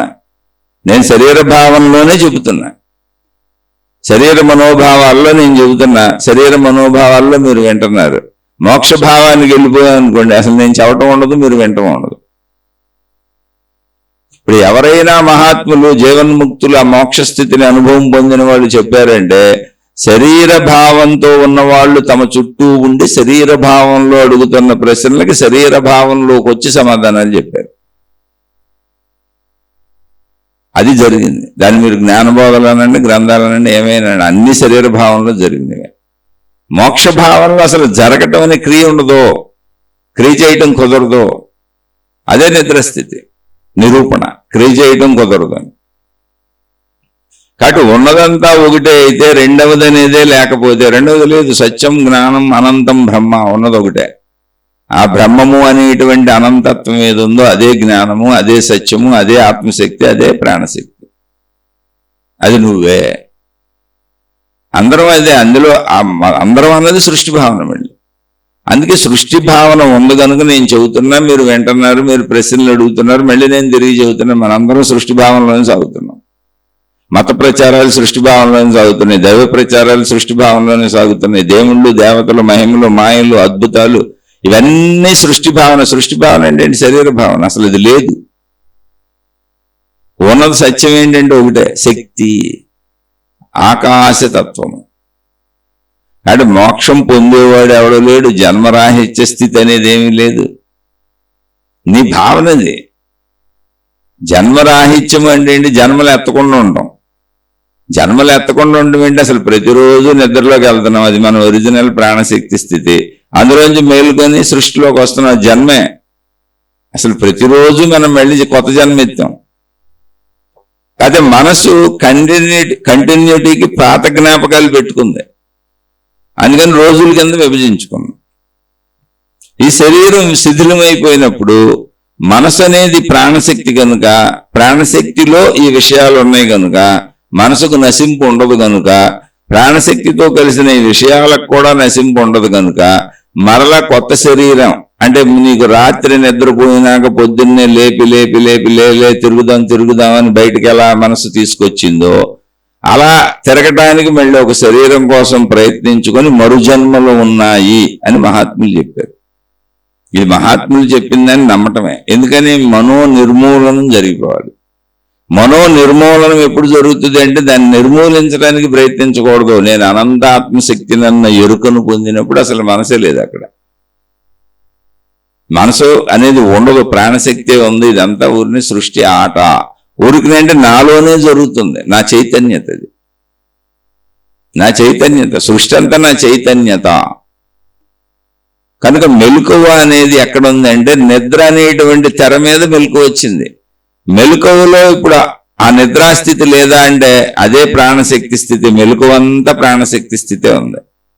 మెలకువలో నువ్వు శరీర మనస్సులను పట్టుకొని ప్రాణశక్తి స్థితిలో తిరుగుతున్నావు, ప్రాణశక్తి స్థితితో తిరుగుతున్నావు, ప్రాణశక్తి ఆధారంగా తిరుగుతున్నావు. మళ్ళీ రాత్రికి నువ్వు మనోశరీర స్థితిలో నువ్వు వదిలేసి ప్రాణశక్తిగా మిగిలిపోతున్నావు. ఆ ప్రాణశక్తి స్థితిని నువ్వు ఐడెంటిఫై చేయటం, గుర్తించటమే మోక్షము. నీ స్థితి అది. అంటే అసలు అన్ని స్థితులకి మూల స్థితి ఏంటి? ఇప్పుడు నిద్రాస్థితి, ప్రాణశక్తి స్థితి. ఈ ప్రాణశక్తి స్థితిలోంచి, నిద్రాశక్తి స్థితి అనే ప్రాణశక్తి స్థితిలోంచి, ఆకాశ స్థితిలోంచి మెలకు వచ్చింది. సృష్టి అనే మెలకు వచ్చింది నీకు. ఆ మెలకువని మనసు అంటున్నావు, శరీరం అంటున్నావు. సృష్టిని చూసుకొని ప్రయత్నము, పొందటము, అనుభవము. ప్రయత్నించుట, పొందుట, అనుభవించుట అనే క్రియలతో తిరుగుతున్నావు. శరీర భావాన్ని బలపరుచుకుంటున్నావు. ఇప్పుడు సృష్టి భావాన్ని అంటే శక్తి భావాన్ని ఎప్పుడైతే అనుభవం పొందావో అది నీదేగా. అంటే నిద్రాస్థితిని పరిశీలించుకొని ఇది నిజమే అని నీ నిద్రాస్థితిని నువ్వు ప్రాణశక్తి స్థితిగా, ఆత్మశక్తి స్థితిగా, ఆకాశ స్థితిగా, బ్రహ్మము అనే స్థితిగా, సర్వవ్యాపక స్థితిగా, అనంత స్థితిగా ఎప్పుడు గుర్తిస్తావో, గుర్తించటమే కేవలం అక్కడ. అప్పుడు నీ మిగిలిన రెండు స్థితులు అందులో ఇమిడిపోయి ఉన్నాయని తెలుస్తుంది అంతే. అంటే ప్రాణశక్తి స్థితిలో మనోస్థితి ఉంది, ప్రాణశక్తి మనసు వేరువేరు కాదు, అందులోనే శరీర స్థితి ఉంది. శరీరం అందులోనే శిథిలమైపోద్ది, మళ్ళీ శరీరం అందులోనే పుడుతుంది. సముద్ర తరంగాలు ఎగిసిపోయినట్టు సృష్టి అంతా అందులోనే శిథిలమైపోద్ది, సృష్టి అంతా అందులోనే పుడుతుంది. కాబట్టి ఇక్కడ భిన్నత ఎక్కడ ఉన్నది అనేది, భిన్నత లేదు అనే విషయాన్ని అవగాహన చెందటం, అర్థం చేసుకోవటం, ఆ స్థితిలో నిశ్చలంగా కూర్చోగలగటమే మోక్షము. అంతేదా పొందేది కాదు, అది నీ స్థితి. అది నీ ఒరిజినల్ స్థితి అదే. డూప్లికేట్ దాంట్లోంచి బయటకు వచ్చిన స్థితులు ఇవి. డూప్లికేట్ ఏం కాదు, నిజమే. ఒరిజినల్ స్థితి బేస్ మీదే మనసు శరీరాలు ఉన్నాయి. అవి దాని లక్షణాలు, చైతన్యత. కాబట్టి ఇక్కడ ఎవరు జన్మరాహిత్యాన్ని పొందేవాళ్ళు ఎవరు లేరు, అసలు మోక్షస్థితిని పొందేవాళ్ళు ఎవరు లేరు. కానీ భాషాపదంగా చెప్పాల్సినప్పుడు ఎవరికి చెబుతున్నాం? పొందని వాళ్ళకి చెబుతున్నాం. ఆ స్థితి అవగాహన లేని వాళ్ళకి చెబుతున్నాం. ఆ అవగాహన లేని శరీర భావనలో, సృష్టి భావనలో ఉన్న వాళ్ళకి ఏం అలవాటు? పొందటం అలవాటు, ప్రయత్నించడం అలవాటు, అనుభవించడం అలవాటు. అందుకని నువ్వు పొందాలి, అనుభవించాలి, ప్రయత్నించాలి అని చెబుతారు. ప్రయత్నం అన్నప్పుడు సాధన, పొందటం అన్నప్పుడు ఆత్మస్థితి, ఎరుక, అనుభవము. అంతే. అది నీ స్థితే, దాన్ని నువ్వు అర్థం చేసుకోవటం. అంతే, అర్థం చేసుకోవటాన్ని పొందటం అన్నారు. అంతే. అంటే తెలియని వాడికి వాడి భాషలో చెబుతున్నారు అంతే. గ్రంథాలన్నీ వాడి భాషలో చెబుతున్నాయి తప్ప పదాలు నిజం కాదు. కానీ వాడికి తెలియనప్పుడు వాడి భాషలో చెప్పేది అర్థం కాదుగా. అందుకని వాడి భాషలో చెప్పబడుతున్న సత్యము. కాబట్టి మోక్షం పొందేది కాదు, ఇచ్చేది కాదు, పుచ్చుకునేది కాదు. కర్మకాండలు చేసేవాళ్ళు ఎవరు దీనికి పనికిరారు అసలు. నేను చెప్పేది కాదు, మీరు వెళ్ళి చూసుకోండి. వేదాంత గ్రంథాలు చదవండి. వేదాంత గ్రంథాలంటే చిట్ట చివరివి. కర్మకాండలు చేసేవాళ్ళు ఎవరో దీనికి పనికిరారు. కేవలం ఇది జ్ఞాన మార్గము, జ్ఞానమే పనికొస్తుంది. ఎందుకని? జ్ఞానమే ఆత్మశక్తి, జ్ఞానం సత్యం, జ్ఞానం జ్ఞానం సత్యము. ఏంటది? అనంతమైనటువంటి బ్రహ్మము ఈ జ్ఞానమే. బ్రహ్మం వేరు, జ్ఞానం వేరు కాదు. ప్రాణశక్తి వేరు, జ్ఞానం వేరు కాదు. ఆత్మశక్తి వేరు, జ్ఞానం వేరు కాదు. అందుకని సత్యం, జ్ఞానం, అనంతం బ్రహ్మ. అందుకని జ్ఞాన భావన ఉన్న వాళ్ళే దీన్ని పొందగలుగుతారు, మిగిలిన వాళ్ళు ఎవరో దీన్ని పొందలేరు. అందుకని మతాలు, మార్గాలు, విధానాలు, దేవుళ్ళు, దేవతలు ఇందులో సాగే వాళ్ళందరూ అటు సాగండి, చక్కగా వెళ్ళండి. జ్ఞానభావంలోకి ఎప్పుడోకప్పుడు వస్తాం. శరీరంతో తిరిగి తిరిగి తిరిగి నిద్రలోకి రావాలిగా. రాత్రికి ఎంత తిరిగిన వాడైనా నిద్రపోకుండా ఎవరుంటారు? ఎంత నిద్రపోయిన వాడైనా మేలుకొని వాడు ఎవడుంటాడు? ఈ రెండు స్థితులు నాలోనే జరుగుతున్నాయి. ఈ రెండింటికి భిన్నత లేదు. నిద్రాస్థితి వేరు, మెలకువ స్థితి వేరు కాదు. ఈ రెండు స్థితులు నా యొక్క ఏకత్వపు స్థితులే అని తెలుసుకున్నవాడు మోక్షాన్ని పొందుతాడు. నిద్రపోయి లేచి, నిద్రపోయి లేచి, నిద్రపోయి లేచి, మళ్ళీ లేచి నిద్రపోయి ఇలా చేయగా చేయగా చేయగా ఎప్పుడోకప్పుడు అది వెలగదా? అలాగే మత ప్రచారాలు, దైవ ప్రచారాలు, మార్గ ప్రచారాలు చిన్నపిల్లల ఆటల్లాగా చేసుకొని వీళ్ళంతా చిన్నపిల్లలు, బాలురు ఆడుకుంటున్నారు. జ్ఞానానికి రావా ఇంకా. దానికి కర్మయోగము, భక్తి యోగం అని వాళ్ళ పేర్లు పెట్టుకున్నారు. అలానే నేను వాళ్ళని ఎవరిని విమర్శించట్లేదండి, నేను అందులోంచి వచ్చాను. అవన్నీ భౌతిక ప్రక్రియలు. అందుకే మీరు భక్తి యోగం అన్నప్పుడు ఒక దేవుడి యొక్క ప్రతిమని, ఒక దేవత యొక్క రూపమును మీరే ఊహించుకు భావించుకుంటారు అంతే. అక్కడ ఎవరు ఉండరు. ఎంత స్పష్టంగా ఉందండి. ప్రార్థనాలయాలు మనమే కట్టుకుంటున్నాం, మతాలు మనమే ఏర్పరచుకున్నాం, ఆచార సాంప్రదాయాలు మనమే పెట్టుకుంటున్నాం. ఆ ప్రార్థనలో ఏం చేయాలో మనమే ఏర్పాటు చేసుకున్నాం. ఏ రంగు బట్టలు కట్టుకోవాలో మనమే చెబుతున్నాం. అన్ని మనమే చేసుకున్న ఏర్పాట్లు మనమే కట్టుకున్నాయి అనేది అంత స్పష్టత ఉంది కదా అక్కడ. ఇవన్నీ ఎందుకంటే నువ్వు జ్ఞానం వరకు వచ్చే వరకు ఇవన్నీ నీకు సహకరిస్తాయి. కర్మభక్తి మార్గాలు నీకు జ్ఞానానికి సహకరిస్తాయి. జ్ఞానానికి వచ్చినాక ఇవన్నీ కనపడవు. ఇవన్నీ అందులో ఇమిడిపోయి ఉంటాయి, అందులో కలిసిపోయి ఉంటాయి. విత్తనములో చెట్టు ఉన్నట్టు. కాబట్టి అది వ్యతిరేకత కాదు. అందులో వెళ్ళే వాళ్ళంతా చిన్నపిల్లలు వెళ్ళనే ఉండి ఆడుకొని ఉండి జ్ఞానం దాకా రావాలి కదా. అలా ఆడుకుంటున్నప్పుడు వచ్చిన సందేహాలు తీర్చుకుంటున్నాం. ఇప్పుడు నేను కూడా జ్ఞానంలోకి రాలేదు. జ్ఞానంలోకి వస్తే అనుభవం అవుతుందని చెప్పి నాకు ఎటువంటి అనుభవం లేదు, నేను సామాన్యుడిని ఎందుకంటున్నాను. ఇది ఇప్పుడు మనం చెప్పుకునేదంతా జ్ఞానం కాదు, శరీర భావంలో చెప్పుకుంటున్నాం. ఎందుకని? తెలియదన్న వ్యక్తి ప్రశ్నించాడు, తెలియదు అనుభవం లేదన్న వ్యక్తి చెబుతున్నాడు. నాకు అనుభవం ఉంటే నేను అసలు నీ గురించి ఎందుకు ఆలోచిస్తాను? నేను సృష్టి భావంలోకి ఎందుకు వస్తాను? నా లీనతలో నేను ఉండిపోతాను, నా అనంతత్వంలో నేను ఉండిపోతాను. అసలు ఎవరైనా చెబుతున్నారంటేనే శరీర భావంలోకి వచ్చారని అర్థం.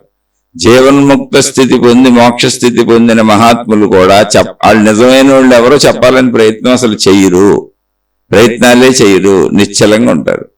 కానీ ఎందుకు చెప్పారు? ఒక రమణ మహర్షి ఎందుకు ప్రచారం అయ్యారు? ఒక నిసర్గదత్త మహారాజు ఎందుకు ప్రచారం అయ్యారు? ఇలాంటి జీవన్ముక్తులు కొంతమంది ఎందుకు ప్రచారం అయ్యారు అంటే ఆ చుట్టూ ఉన్నటువంటి శరీర భావనలో ఉన్న వాళ్ళు వాళ్ళని మాట్లాడించారు. అప్పుడు శరీర భావనలోకి వచ్చి వాళ్ళకేదో చెప్పారు. ఇందా చెప్పాను, రమణ మహర్షికి అసలు పేరే లేదు. పేరెందుకు? సర్వవ్యాపకమైన దానికి పేరెందుకు? ఇప్పుడు ఆకాశమని గుర్తింపుకు పేరు పెట్టాను తప్ప అక్కడ ఏం లేదు, శూన్యం అంటున్నాగా. అక్కడ అసలు గుర్తించడానికి ఏమి లేదు. అభావస్థితి, అనంత స్థితి, అభావస్థితి, సర్వవ్యాపక స్థితి, అభావస్థితి, నిర్గుణ నిరాకార స్థితి ఏమీ లేదు అక్కడ. అలాగే ఉంటారు వాళ్ళు కూడా. కర్మభావన పుట్టదు వాళ్ళకి. కానీ తన పక్కన ఉన్నోళ్ళు సామాన్యులు కనుక, దేహభావనలో ఉన్నోళ్ళు కనుక, వాళ్ళకు కూడా దేహం ఉన్నది నిజమే కనుక ఆత్మభావం ఉన్నప్పుడు సృష్టి భావం అబద్ధమేం కాదు. కానీ సృష్టి భావన కల్పించుకోవాల్సిన అవసరం లేదు. అనంతత్వం ముందు సృష్టి ఒక ధూళికణం, అది కూడా నాలోనే ఉంది, నాకు భిన్నంగా లేదు. అందుకని వాళ్ళ కోసం మాట్లాడారు ఊరికి వాళ్ళు అడిగినప్పుడు ఏదన్నా. కానీ వాళ్ళు చూడండి, మీరు ఎక్కడ ఏమి స్థాపించలేదు, ఆశ్రమాలు పెట్టలేదు, మఠాలు పెట్టలేదు, పీఠాలు పెట్టలేదు, అవి ప్రచారాలు చేయలేదు, ప్రచారం చేయమని చెప్పలేదు. ఒకవేళ చెబితే ఏం చెప్పారో తెలుసా? జీవన్ముక్తులు, కరెక్ట్ జీవన్ముక్తులు చూడండి, నిన్ను నువ్వు తెలుసుకో అని చెప్పారు. నిన్ను నువ్వు తెలుసుకో అంతే. ఏమంటే మీరు కొంతమంది ప్రశ్న వేయచ్చు, శంకరాచార్యులు వారు తిరిగారు, చెప్పారు, చేశారు, పీఠాలు పెట్టారు, అసలు ఆత్మగా అనే దాన్ని బాగా వ్యాప్తిలోకి తెచ్చింది శంకరాచార్యులు వారి అద్వైతం అని ప్రతిపాదిస్తూ. అంటే శరీర భావనలో ఉన్న శరీర భావకుల కోసం శరీర భావన తెచ్చుకొని చెప్పారు. ఆయన ఆత్మస్థితిలోనే, అనంతాత్మస్థితి ఎరుకలోనే ఉండి దాన్నే కదా ఆయన చెప్పింది. ఇక్కడ ఏమీ లేదు అని చెబుతూ ప్రపంచం అంతా తిరిగినా ఏమీ లేదనే దాన్నే కదా చెబుతున్నారు, ఏదో ఉందని చెప్పట్లేదుగా. ఆత్మశక్తి భావాన్ని చెప్పడం అంటే ఏంటి? ఏమీ లేదు, దానివల్ల అసలు క్రియ అవ్వదు. ఏమీ లేదనే దాన్ని చెప్పడానికి ఏదో స్థాపన చేశారు పీఠాలు. ధర్మంగా బతకండి, మంచిగా బతకండి, ఇక్కడ తప్పులు చేయవలసిన అవసరం లేదు, ఉన్నదంతా అనంత ఆత్మశక్తి, దాన్ని తెలుసుకోండి అని. అంటే ఉన్నదంతా ఒక్కటే, ఆ ఒక్కదాన్ని తెలుసుకోండి అని చెబితే మిగిలేదు ఒకటే కదా. ఎప్పుడు అది చేసినట్టే అవుద్ది, చేయనట్టే అవుద్ది. కాదు ఏదో ఉందని ఒక మతాన్ని సృష్టిస్తాం, ఒక దేవుణ్ణి సృష్టిస్తాం, ఒక మార్గాన్ని సృష్టిస్తాం, ఒక విధానాన్ని సృష్టిస్తాం, ఒక సాధనని సృష్టిస్తాం, నీకు భిన్నంగా మేము అనేకం సృష్టిస్తాం, అలా అనేకం సృష్టించుకుంటూ పోతాం. కూటములుగా, సంఘాలుగా, ఎవరికాళ్ళు సమూహాలుగా, మతాలుగా, దేవుళ్ళ పేర్లు పెట్టి, దేవతల పేర్లు పెట్టి విడిపోతాం, మొక్కలు అయిపోతాండి. అక్కడ వినాశనం అవుతుంది కదా. అది సృష్టి భావన పెరుగుతుంది, దేహభావన పెరుగుతుంది, శరీర భావన పెరుగుతుంది కదా. కాదు, ఉన్నదంతా ఒక్కటే, నువ్వు అనేకం అనుకుంటున్నంతా ఒకటే నిరూపిస్తూ తిరిగిన వాళ్ళు ఒకటినేక నిరూపించారు. ఒకటి నిరూపించినప్పుడు విభేదత్వం రాదు అసలు. ఆ ఒక్కటనే నిరూపించడానికి, అనంతత్వాన్ని నిరూపించడానికి, ఆత్మతత్వాన్ని నిరూపించడానికి, ఆ అభావ స్థితిని, అనంత స్థితిని, సంపూర్ణ స్థితిని నిరూపించడానికి ఎంత ప్రయత్నం చేసినా అది ప్రయత్నం కాదుగా. అందులోనేగా మిగిలేదు ఒకటేగా, అనంతత్వమేగా, సంపూర్ణత్వమేగా, ఆత్మతత్వమేగా. అందుకని దీన్ని జ్ఞాన మార్గం అన్నారంటే, జ్ఞాన మార్గంలో ఎన్ని ప్రచారాలు జరిగినా, జ్ఞాన మార్గపు వాళ్ళు ప్రచారాలు చేసినట్టు కనపడినా అది దేన్ని విభేదించదు, అన్నింటినీ తలలో కలిపేసి ఒకటైపోతా ఉంటుంది ఎప్పటికప్పుడు. అక్కడ భేదత్వం లేదు అసలు, ఉన్నదంతా ఏకత్వమే. అందుకని జాగ్రత్తగా అర్థం చేసుకోండి. వితండ వాదనలకు వెళ్తే బుర్రపోద్ది. అంటే ఇది కూడా ఎందుకు చదువుతాండి, మళ్ళీ ఎట్లాంటివి పుడతాయి ప్రశ్నలు. కొంతమంది ఆ ప్రశ్నలు వేస్తారు. అసలు ఆ ప్రశ్నలు, ఆ భావాలు పుట్టేదే శరీర భావంలో. శరీర భావంలోనే ఎన్ని పుడతాయి, సృష్టి భావంలోనే ఎన్ని పుడతాయి. మళ్ళీ ఒకసారి చెబుతున్నా, నిద్ర అనే స్థితిలోంచి మెలకు వస్తుంది. మెలకు వచ్చినప్పుడు నిద్రాస్థితి లేదా అంటే ఉంది, ప్రాణశక్తి స్థితిగా ఎప్పుడూ ఉన్నది అది ఒకటే. నిద్రలోనూ ప్రాణశక్తి స్థితే ఉంది, అది ఒరిజినల్ ప్రాణశక్తి స్థితి, అంటే దాని స్వస్వరూపం అది. మెలకువలో ఏముంది అంటే తనలోని చైతన్య శక్తి, ఇచ్ఛాశక్తి, జ్ఞానశక్తి, క్రియాశక్తి అనే శక్తులు తనలోనే తాను వ్యక్తపరుచుకున్నది మెలకువ స్థితి. అంటే నిద్రాస్థితిలోనే మెలకువ స్థితి వ్యక్తపరచబడుతుంది. నిద్రాస్థితి భంగమేం అవ్వలేదు, దాన్ని ఆత్మశక్తి స్థితి, ప్రాణశక్తి స్థితి అంటారు. అంటే అది ఎప్పుడూ తెరలాగా ఉన్నది ఏంటి? నిద్రాస్థితే, ప్రాణశక్తి స్థితే. దాని మీద మెలకువ అనే సినిమా నడిచింది. మళ్ళీ నిద్రాస్థితిలోకి వెళ్ళిపోయింది, ప్రాణశక్తి స్థితిలోకి వెళ్ళిపోయింది. రోజు జరుగుతుంది ఇది. నువ్వు ఇప్పుడు ఆ ప్రాణశక్తి స్థితి అనే నిద్రాస్థితిని పట్టుకుంటే సినిమాకి అసలు విలువ ఉండదు. ఈ స్థితి సర్వముగా అన్ని స్థితులలో ఉన్న ఏకస్థితి అని తెలుస్తుంది. అప్పటి వరకు అన్ని వేరువేరుగా అనిపిస్తూ ఉంటాయి. దీన్ని కూడా మీరు అర్థం చేసుకోవాల్సిందే. అలా అర్థం చేసుకోవడానికి చెప్పుకుంటున్నాం. ఎందుకంటే శరీర భావంలోనే ఉన్నాం, సృష్టి భావంలోనే ఉన్నాం, వేరు భావంలోనే ఉన్నాం. అంతవరకు ఈ ప్రశ్నలు సమాధానాలు చెప్పుకోవటాలు వెంటాలు నడుస్తూనే ఉంటాయి. అర్థం చేసుకునే ప్రయత్నం చేయండి. అర్థమైతే ఆచరించుకోండి. అర్థం కాకపోతే మళ్ళీ తప్పకుండా ప్రశ్నించండి. మళ్ళీ ఎన్నిసార్లైనా, ఎన్ని వందల వేల సార్లైనా చెప్పుకుందాం. అంటే శరీరం సహకరించి చెప్పే స్థితి ఉండి ఓపిక ఉంటే తప్పకుండా చెప్పుకునే ప్రయత్నం చేద్దాం. ఎందుకని అంటే ఆ స్థితిని పొందడానికి ప్రయత్నం అంతా. నా ప్రయత్నం అంతే. నా కోసం నేను చెప్పుకుంటున్నాను అంతే.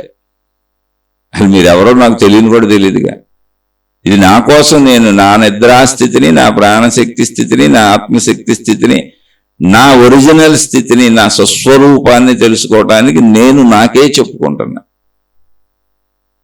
అంతే, అదే జరుగుతుంది. అలా ఒక్కసారి మీకోసం మీరు విని ఆ స్థితిని పరిశీలించుకునే ప్రయత్నం చేయండి. అర్థమైతే ఓకే, కొద్ది కొద్దిగా ప్రయత్నించండి. అర్థమయ్యి సాగుతుంటే సందేహాలు వస్తే అడగండి. ఇప్పుడు ఈ సందేహం అడిగినటువంటి సోదరుడు మొట్టమొదటి రోజు నుంచి వింటానే ఉన్నారు. 3 ఏళ్ళు 4 ఏళ్ళు వింటానే ఉన్నారు, ప్రశ్నలు అడుగుతానే ఉన్నారు. అలా సాగుతానే ఉంటుంది. అలా ముందుకు సాగే ప్రయత్నం చేద్దాం. సందేహాలు ఉంటే తప్పకుండా అడగండి. వాటిని మళ్ళీ మళ్ళీ చెప్పుకుందాం. ఎందుకంటే అవి నాకు ఉపయోగమే, మీకు ఉపయోగమే. నేను ఆ స్థితిని పొందలేదు, సామాన్యుడినే కదా.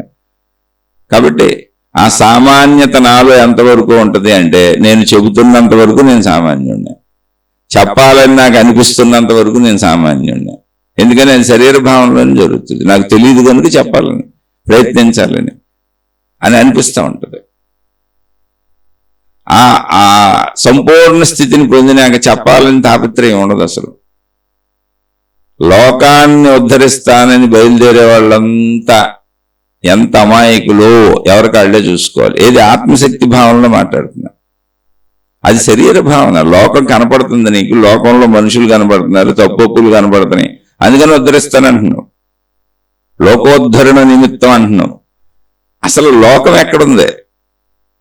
సముద్రపు లోతులు కొలుస్తానని వెళ్ళినటువంటి ఉప్పు బొమ్మలాగా ఉంది నీ ప్రయత్నం. ఒక ఉప్పు బొమ్మ సముద్రపు లోతు కొలుసుకొస్తాను, దాని సైజు కొలుసుకొస్తానని సముద్రంలోకి వెళ్ళింది. ఏమవుతుంది? కలిసిపోద్ది, సముద్రంలో కరిగిపోద్ది, తిరిగి రాదు. అలాగే లోకోద్ధరణ అనేది పూర్తి అవ్వదు. ఎందుకని పూర్తి అవ్వదంటే, మీరు తరతరాలుగా ఎంతమంది దేవుళ్ళు వచ్చారు, ఎంతమంది దేవతలు వచ్చారు, ఎంతమంది మహాత్ములు వచ్చారు, ఎంతమంది ఎన్ని జ్ఞానబోధలు చేశారు. లోకంలో చెడు అనేది పోయిందా? పోద్దా? ఎప్పటికీ ఇది ఇలాగే సాగుతుంది. ఇందులో ఎవరో, ఎందుకని ఇదంతా మన భావనలో ఉంది. సృష్టిని మనం చూస్తున్న భావనలో ఉంది, మనం చేస్తున్న భావనలో ఉంది. ఆ చెడు చేసేది మనమే, మంచి చేసేది మనమే. తనను తాను తెలుసుకున్నవాడు అనంతత్వంలో లీనమైపోతాడు. సృష్టి భావన ఎప్పటికీ ఇలాగే సాగుతూ ఉంటుంది. పగలు రాత్రి వలె, మంచి చెడులతో, సుఖ దుఃఖాలతో, ఇష్టాయిష్టాలతో. అందులో ఎవరో తనను తాను తెలుసుకుని అనంత ఆత్మశక్తి భావనలో లీనమవుతారు. కాబట్టి లోకోద్ధరణ, వాళ్ళని ఉద్ధరిస్తాం, ఈ మత ప్రచారాలు, మార్గ ప్రచారాలు, ఇవన్నీ బాలురా ఆటలో ఆడుకొని ఉండి. చిన్నపిల్లలకి మనం ఆడాలిగా. ఇప్పుడు మనం ఆడుకునేది బాలురాటే. ఇదేం గొప్ప ఆటేం కాదు. అర్థమైన వాళ్ళు ఆచరించుకునే ప్రయత్నం చేయండి. ఆచరణలో ఏ సందేహాలు వచ్చినా తప్పకుండా చెప్పుకుందాం. ఇదంతా మనం చెప్పుకునేది కూడా శరీర భావనే, భౌతిక భావనే, ప్రాపంచిక భావనే. ఆ స్థితి వచ్చే వరకు ఇలా చెప్పుకోక తప్పదు. ఇక ఇది నచ్చని వాళ్ళు, ఇది మెచ్చని వాళ్ళు, ఇష్టపడని వాళ్ళు, అకారణ ద్వేషానికి లోనయ్యేవాళ్ళు ఎవరైనా ఉంటే, ఒకవేళ అయ్యా మీ పాదాలకు నమస్కారం, అమ్మ మీ పాదాలకు నమస్కారం, మీకు ఏ విధముగాను నేను ఇబ్బంది కలిగించే వ్యక్తిని కాదు, హాని కలిగించే వ్యక్తిని కాదు, నా వలన మీకు అసలు ఎటువంటి ఇబ్బంది రాదు. నేనేదో 4 మాటలు వింటున్న వాళ్ళకి చెప్పుకుంటున్నా, అది కూడా నేను ఆ భావంలో కాసేపు ఉండటం కోసం, నాకు సత్కాలక్షేపం కోసం. కాబట్టి మీ మార్గాల్లో మీరు హాయిగా సాగిపోండి. శుభమస్తు. మీకు మీ కుటుంబ సభ్యులకు మేలు చేకూరుగాక. మరలా మరొక కొత్త శీర్షికతో కలుసుకుందాం. ఇలా ఎన్ని విన్నా, ఎంతకాలం విన్నా, సాధన చెయ్యకుండా, అంటే స్వీయముగా ఆ వింటున్నటువంటి భావాలను మనసుకు పట్టించుకోవటమే సాధన. సాధన చెయ్యకుండా ఆ అనుభవాన్ని పొందటం, అర్థం చేసుకోవటం, ఆ జీవన్ముక్త స్థితిని మనం పొంది జీవించటం కుదరదు. సాధన అత్యవసరం. అది ఎవరికి వాళ్ళు సాధన చేసుకోవడానికి వీలుగా సందేహాలు అడిగినప్పుడల్లా ఇంకా వివరంగా చెబుతున్నాను. ఈ మధ్య కాలంలో కొందరు సోదర సోదరీమణులు వాళ్ళ పర్సనల్ అనుభవాలను పంపటం, వాళ్ళు పర్సనల్గా కొంచెం రిక్వెస్ట్ చేయటం అనేటువంటి అనేక చర్యలు జరిగినాయి. ఇవన్నీ కూడా మనుషుల్ని ఎవరిని నేను కలవలేదు, కలవను కూడా. అయితే ఒక చిన్న చిరు ఆలోచన నా మదిలో కలిగింది. మనం ఇలా ఎంత చెప్పినా, ఏం చేసినా సాధనకి అనుకూలమైనటువంటి ఒక వాతావరణం తయారు చేయకపోతే స్వీయముగా కష్టమేమో అనేటువంటి ఒక ఆలోచన కలిగింది. అందువలన ఆధ్యాత్మిక విద్యాలయము అనేటువంటిది ఒకటి ఏర్పాటు చేసి ఆసక్తిపరులు, జిజ్ఞాసువులు అయినటువంటి వాళ్ళకి నేను అక్కడ ఉండి స్వయముగా నా దగ్గర కూర్చొని వాళ్ళ అనుమానాలు తీర్చుకుంటూ సాధన చేయడానికి అవసరమైన ఒక ప్రదేశమును ఏర్పాటు చేద్దాము. దాని పేరు ఆధ్యాత్మిక విద్యాలయము అనేటువంటి ఒక చిన్న భావన కలిగింది.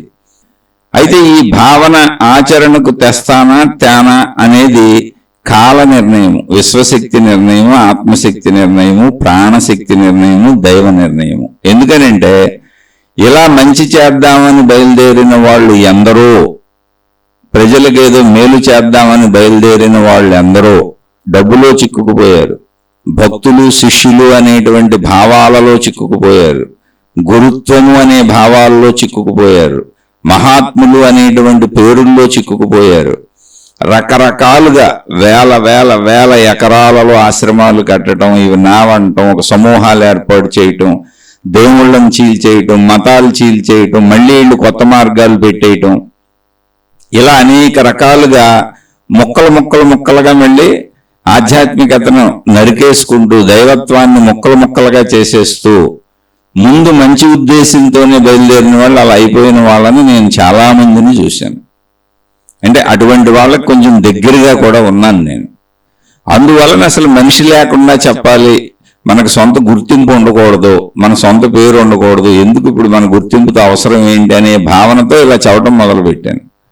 అయితే ఎంత చెప్పినా, ఎన్ని విన్నా స్వీయ సాధన లేకుండా అది కొంచెం అసాధ్యమైన విషయమే. ఈ విషయాన్ని కొంతమంది సోదర సోదరీమణులు నాకు మెయిల్స్ ద్వారా వాళ్ళ అభిప్రాయాలను తెలియజేయటం, అది కొంత నాకు కూడా ఆల్రెడీ ఆలోచన ఉంది, కానీ నేను పాడైపోతానేమో జనంలోకి వెళ్తే అనే ఉద్దేశంతో. అసలు ఇంతకీ నేను పాడైపోతానేమో జనంలోకి వెళ్తే, అందుకని జనంలోకి వెళ్లకుండా నా గుర్తింపు లేకుండా చెబుదాం అనేటువంటి విధానంలో ఇప్పుడు చెబుతున్నాను. కానీ నిజంగా ఒక ఆధ్యాత్మిక విద్యాలయం ఒక స్థలం ఏర్పాటు చేసి, ఒక ప్రదేశం ఏర్పాటు చేసి అక్కడ కూర్చొని అందరికీ అందుబాటులో ఉండి ఆసక్తి ఉన్న వాళ్ళు వచ్చి నేర్చుకోవడానికి వీలుగా ఏర్పాటు చేస్తే బాగుంటుంది అన్న తలంపు ఒకటి కలిగింది. మరి ఇది చేస్తానో చెయ్యనో తెలియదు, ఎందుకంటే నేను పాడైపోకూడదుగా.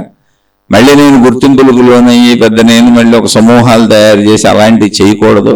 అలాంటివి చెయ్యను నేను. నా మీద నాకు ఆ నమ్మకం ఉంది, ఒక స్థిరత్వం ఉంది. నేను ఎటువంటి సమూహాన్ని లేదా ఒక మతాన్నో, ఒక దేవుణ్ణో, ఒక విధానాన్నో, ఒక పద్ధతినో ప్రమోట్ చేయను. మనుషులందరూ ఒక్కటే అనేటువంటి విధానాన్ని నేర్పగలను, నేర్పుతాను అనేటువంటి భావం నాలో స్థిరపడితే అప్పుడు రాబోయే కాలంలో ఆధ్యాత్మిక విద్యాలయము అనేటువంటి పేరుతో ఒక ప్రదేశమును, ఒక స్థలమును జిజ్ఞాసువులు, ఆసక్తి ఉన్నవాళ్ళు, ఆత్మజ్ఞాన ఆసక్తి, ఆధ్యాత్మిక చదువు ఆసక్తి ఉండి ప్రత్యక్షంగా ఆ మనిషి దగ్గరుండా సందేహాలు తీర్చుకొని మనం సాధన చేసుకుందాం అనేటువంటి ఆసక్తి ఉన్న వాళ్ళని తీసుకుని అది ప్రారంభిద్దాం అనేటువంటి తలంపు మాత్రమే వచ్చింది. ఇది ఎంతవరకు ముందుకెళ్తుందని చెప్పలేని కాలంలో పరిస్థితులు ఎలా ఉంటాయి, నా మీద నాకు అదుపు ఉంటుంది. అసలు ఇక్కడ మొత్తం నేను ఆలోచించేది నా మీద నాకు అదుపు, నా మీద నాకు అదుపు కావాలి. జనం పోగవగానే మనుషులు పాడైపోతూ ఉంటారు. చూశాను చాలా మందిని అలా, డబ్బుకు లొంగిపోతూ ఉంటారు, కీర్తి ప్రతిష్టలకు లొంగిపోతూ ఉంటారు. ఇవే మా ప్రపంచంలో కీర్తి, కామము, కనకము. గుర్తింపు కీర్తి అంటే, కామం అంటే మొత్తం కోరికలు, కనకం అంటే సంపదలు. వీటన్నిటికీ లోనైపోయి మనిషి తనను తాను నాశనం చేసేసుకుంటాడు. ముందు నన్ను నేను నాశనం చేసుకోను జనం వచ్చిన, ఎందుకంటే నేను జనంలోంచే జీవితకాలం మౌనం పెట్టుకుని ఇక్కడికి వచ్చాను. మళ్ళీ నేను జనంలోకి ఒకవేళ వెళ్తే ఏమైపోతాను అనేది అని అనుమానం నాకుంది. ఎందుకంటే నాకంటే ముందు వెళ్ళిన వాళ్ళు అతిరథ మహారథులు ఘనులు ఉన్నారు. కానీ వాళ్ళందరూ సమూహాలే తయారు చేశారు, మళ్ళీ దైవ విధానాలు తయారు చేశారు, కొత్త కొత్త పద్ధతులు తయారు చేశారు. నాకు తెలిసిన కొంతమంది కొత్త మతాల విధానాలు పెట్టేశారు. ఈ కాలంలో బయటకు వస్తాయి. అరే ఇదేంటారు నాయన, వీళ్ళు ఇంకా ఇలా ముక్కలు ముక్కలు చేసుకుంటా జనాలను తీసుకెళ్ళిపోతున్నారంటే ఏం లేదు, కేవలం వాళ్ళు నాయకులు అవటం కోసం. వాళ్ళు కేవలం వాళ్ళ వ్యక్తిగత విధానాన్ని ప్రజలకు రుద్ది అది దేవుడి పేరు మీద చెబుతున్నారు. నేను స్వయంగా అది అనుభవించాను ఆ విషయాన్ని. అందుకని నేను రావట్లేదు. నేను అలా పాడవను, ప్రజల్ని పాడు చేయను, కించిత్తైనా ఎదుటి వాళ్ళకి మేలు చేస్తానని నా మీద నాకు నమ్మకం కలిగిన రోజున ఆధ్యాత్మిక విద్యాలయం ప్రారంభిస్తాను. అది కూడా ఇప్పుడు కాదు, భవిష్యత్తు కాలంలో. ముందు నా మీద నాకు నమ్మకం కలగాలి, అలాగే ఆసక్తి ఉన్నవాళ్ళు కూడా ఉండాలి. అందుకని ఈ విషయం మీకు ఎందుకు తెలియజేస్తున్నానంటే, ఇది వింటున్న వాళ్ళందరూ కూడా మీ అభిప్రాయాలను కూడా కామెంట్ల రూపంలో తెలియచేయండి. దాన్ని బట్టి అసలు భవిష్యత్తు కాలంలో ఏం జరుగుతుంది, మనం ఏదైనా ప్రారంభించుకుని ముందుకెళ్తామా లేకపోతే ఇలాగే సాగుదామా అనేది కాలంలో నిర్ణయించబడుతుంది. శుభమస్తు. మీకు మీ కుటుంబ సభ్యులకు మేలు చేకూరుగాక. మరొక కొత్త శీర్షికతో కలుసుకుందాం.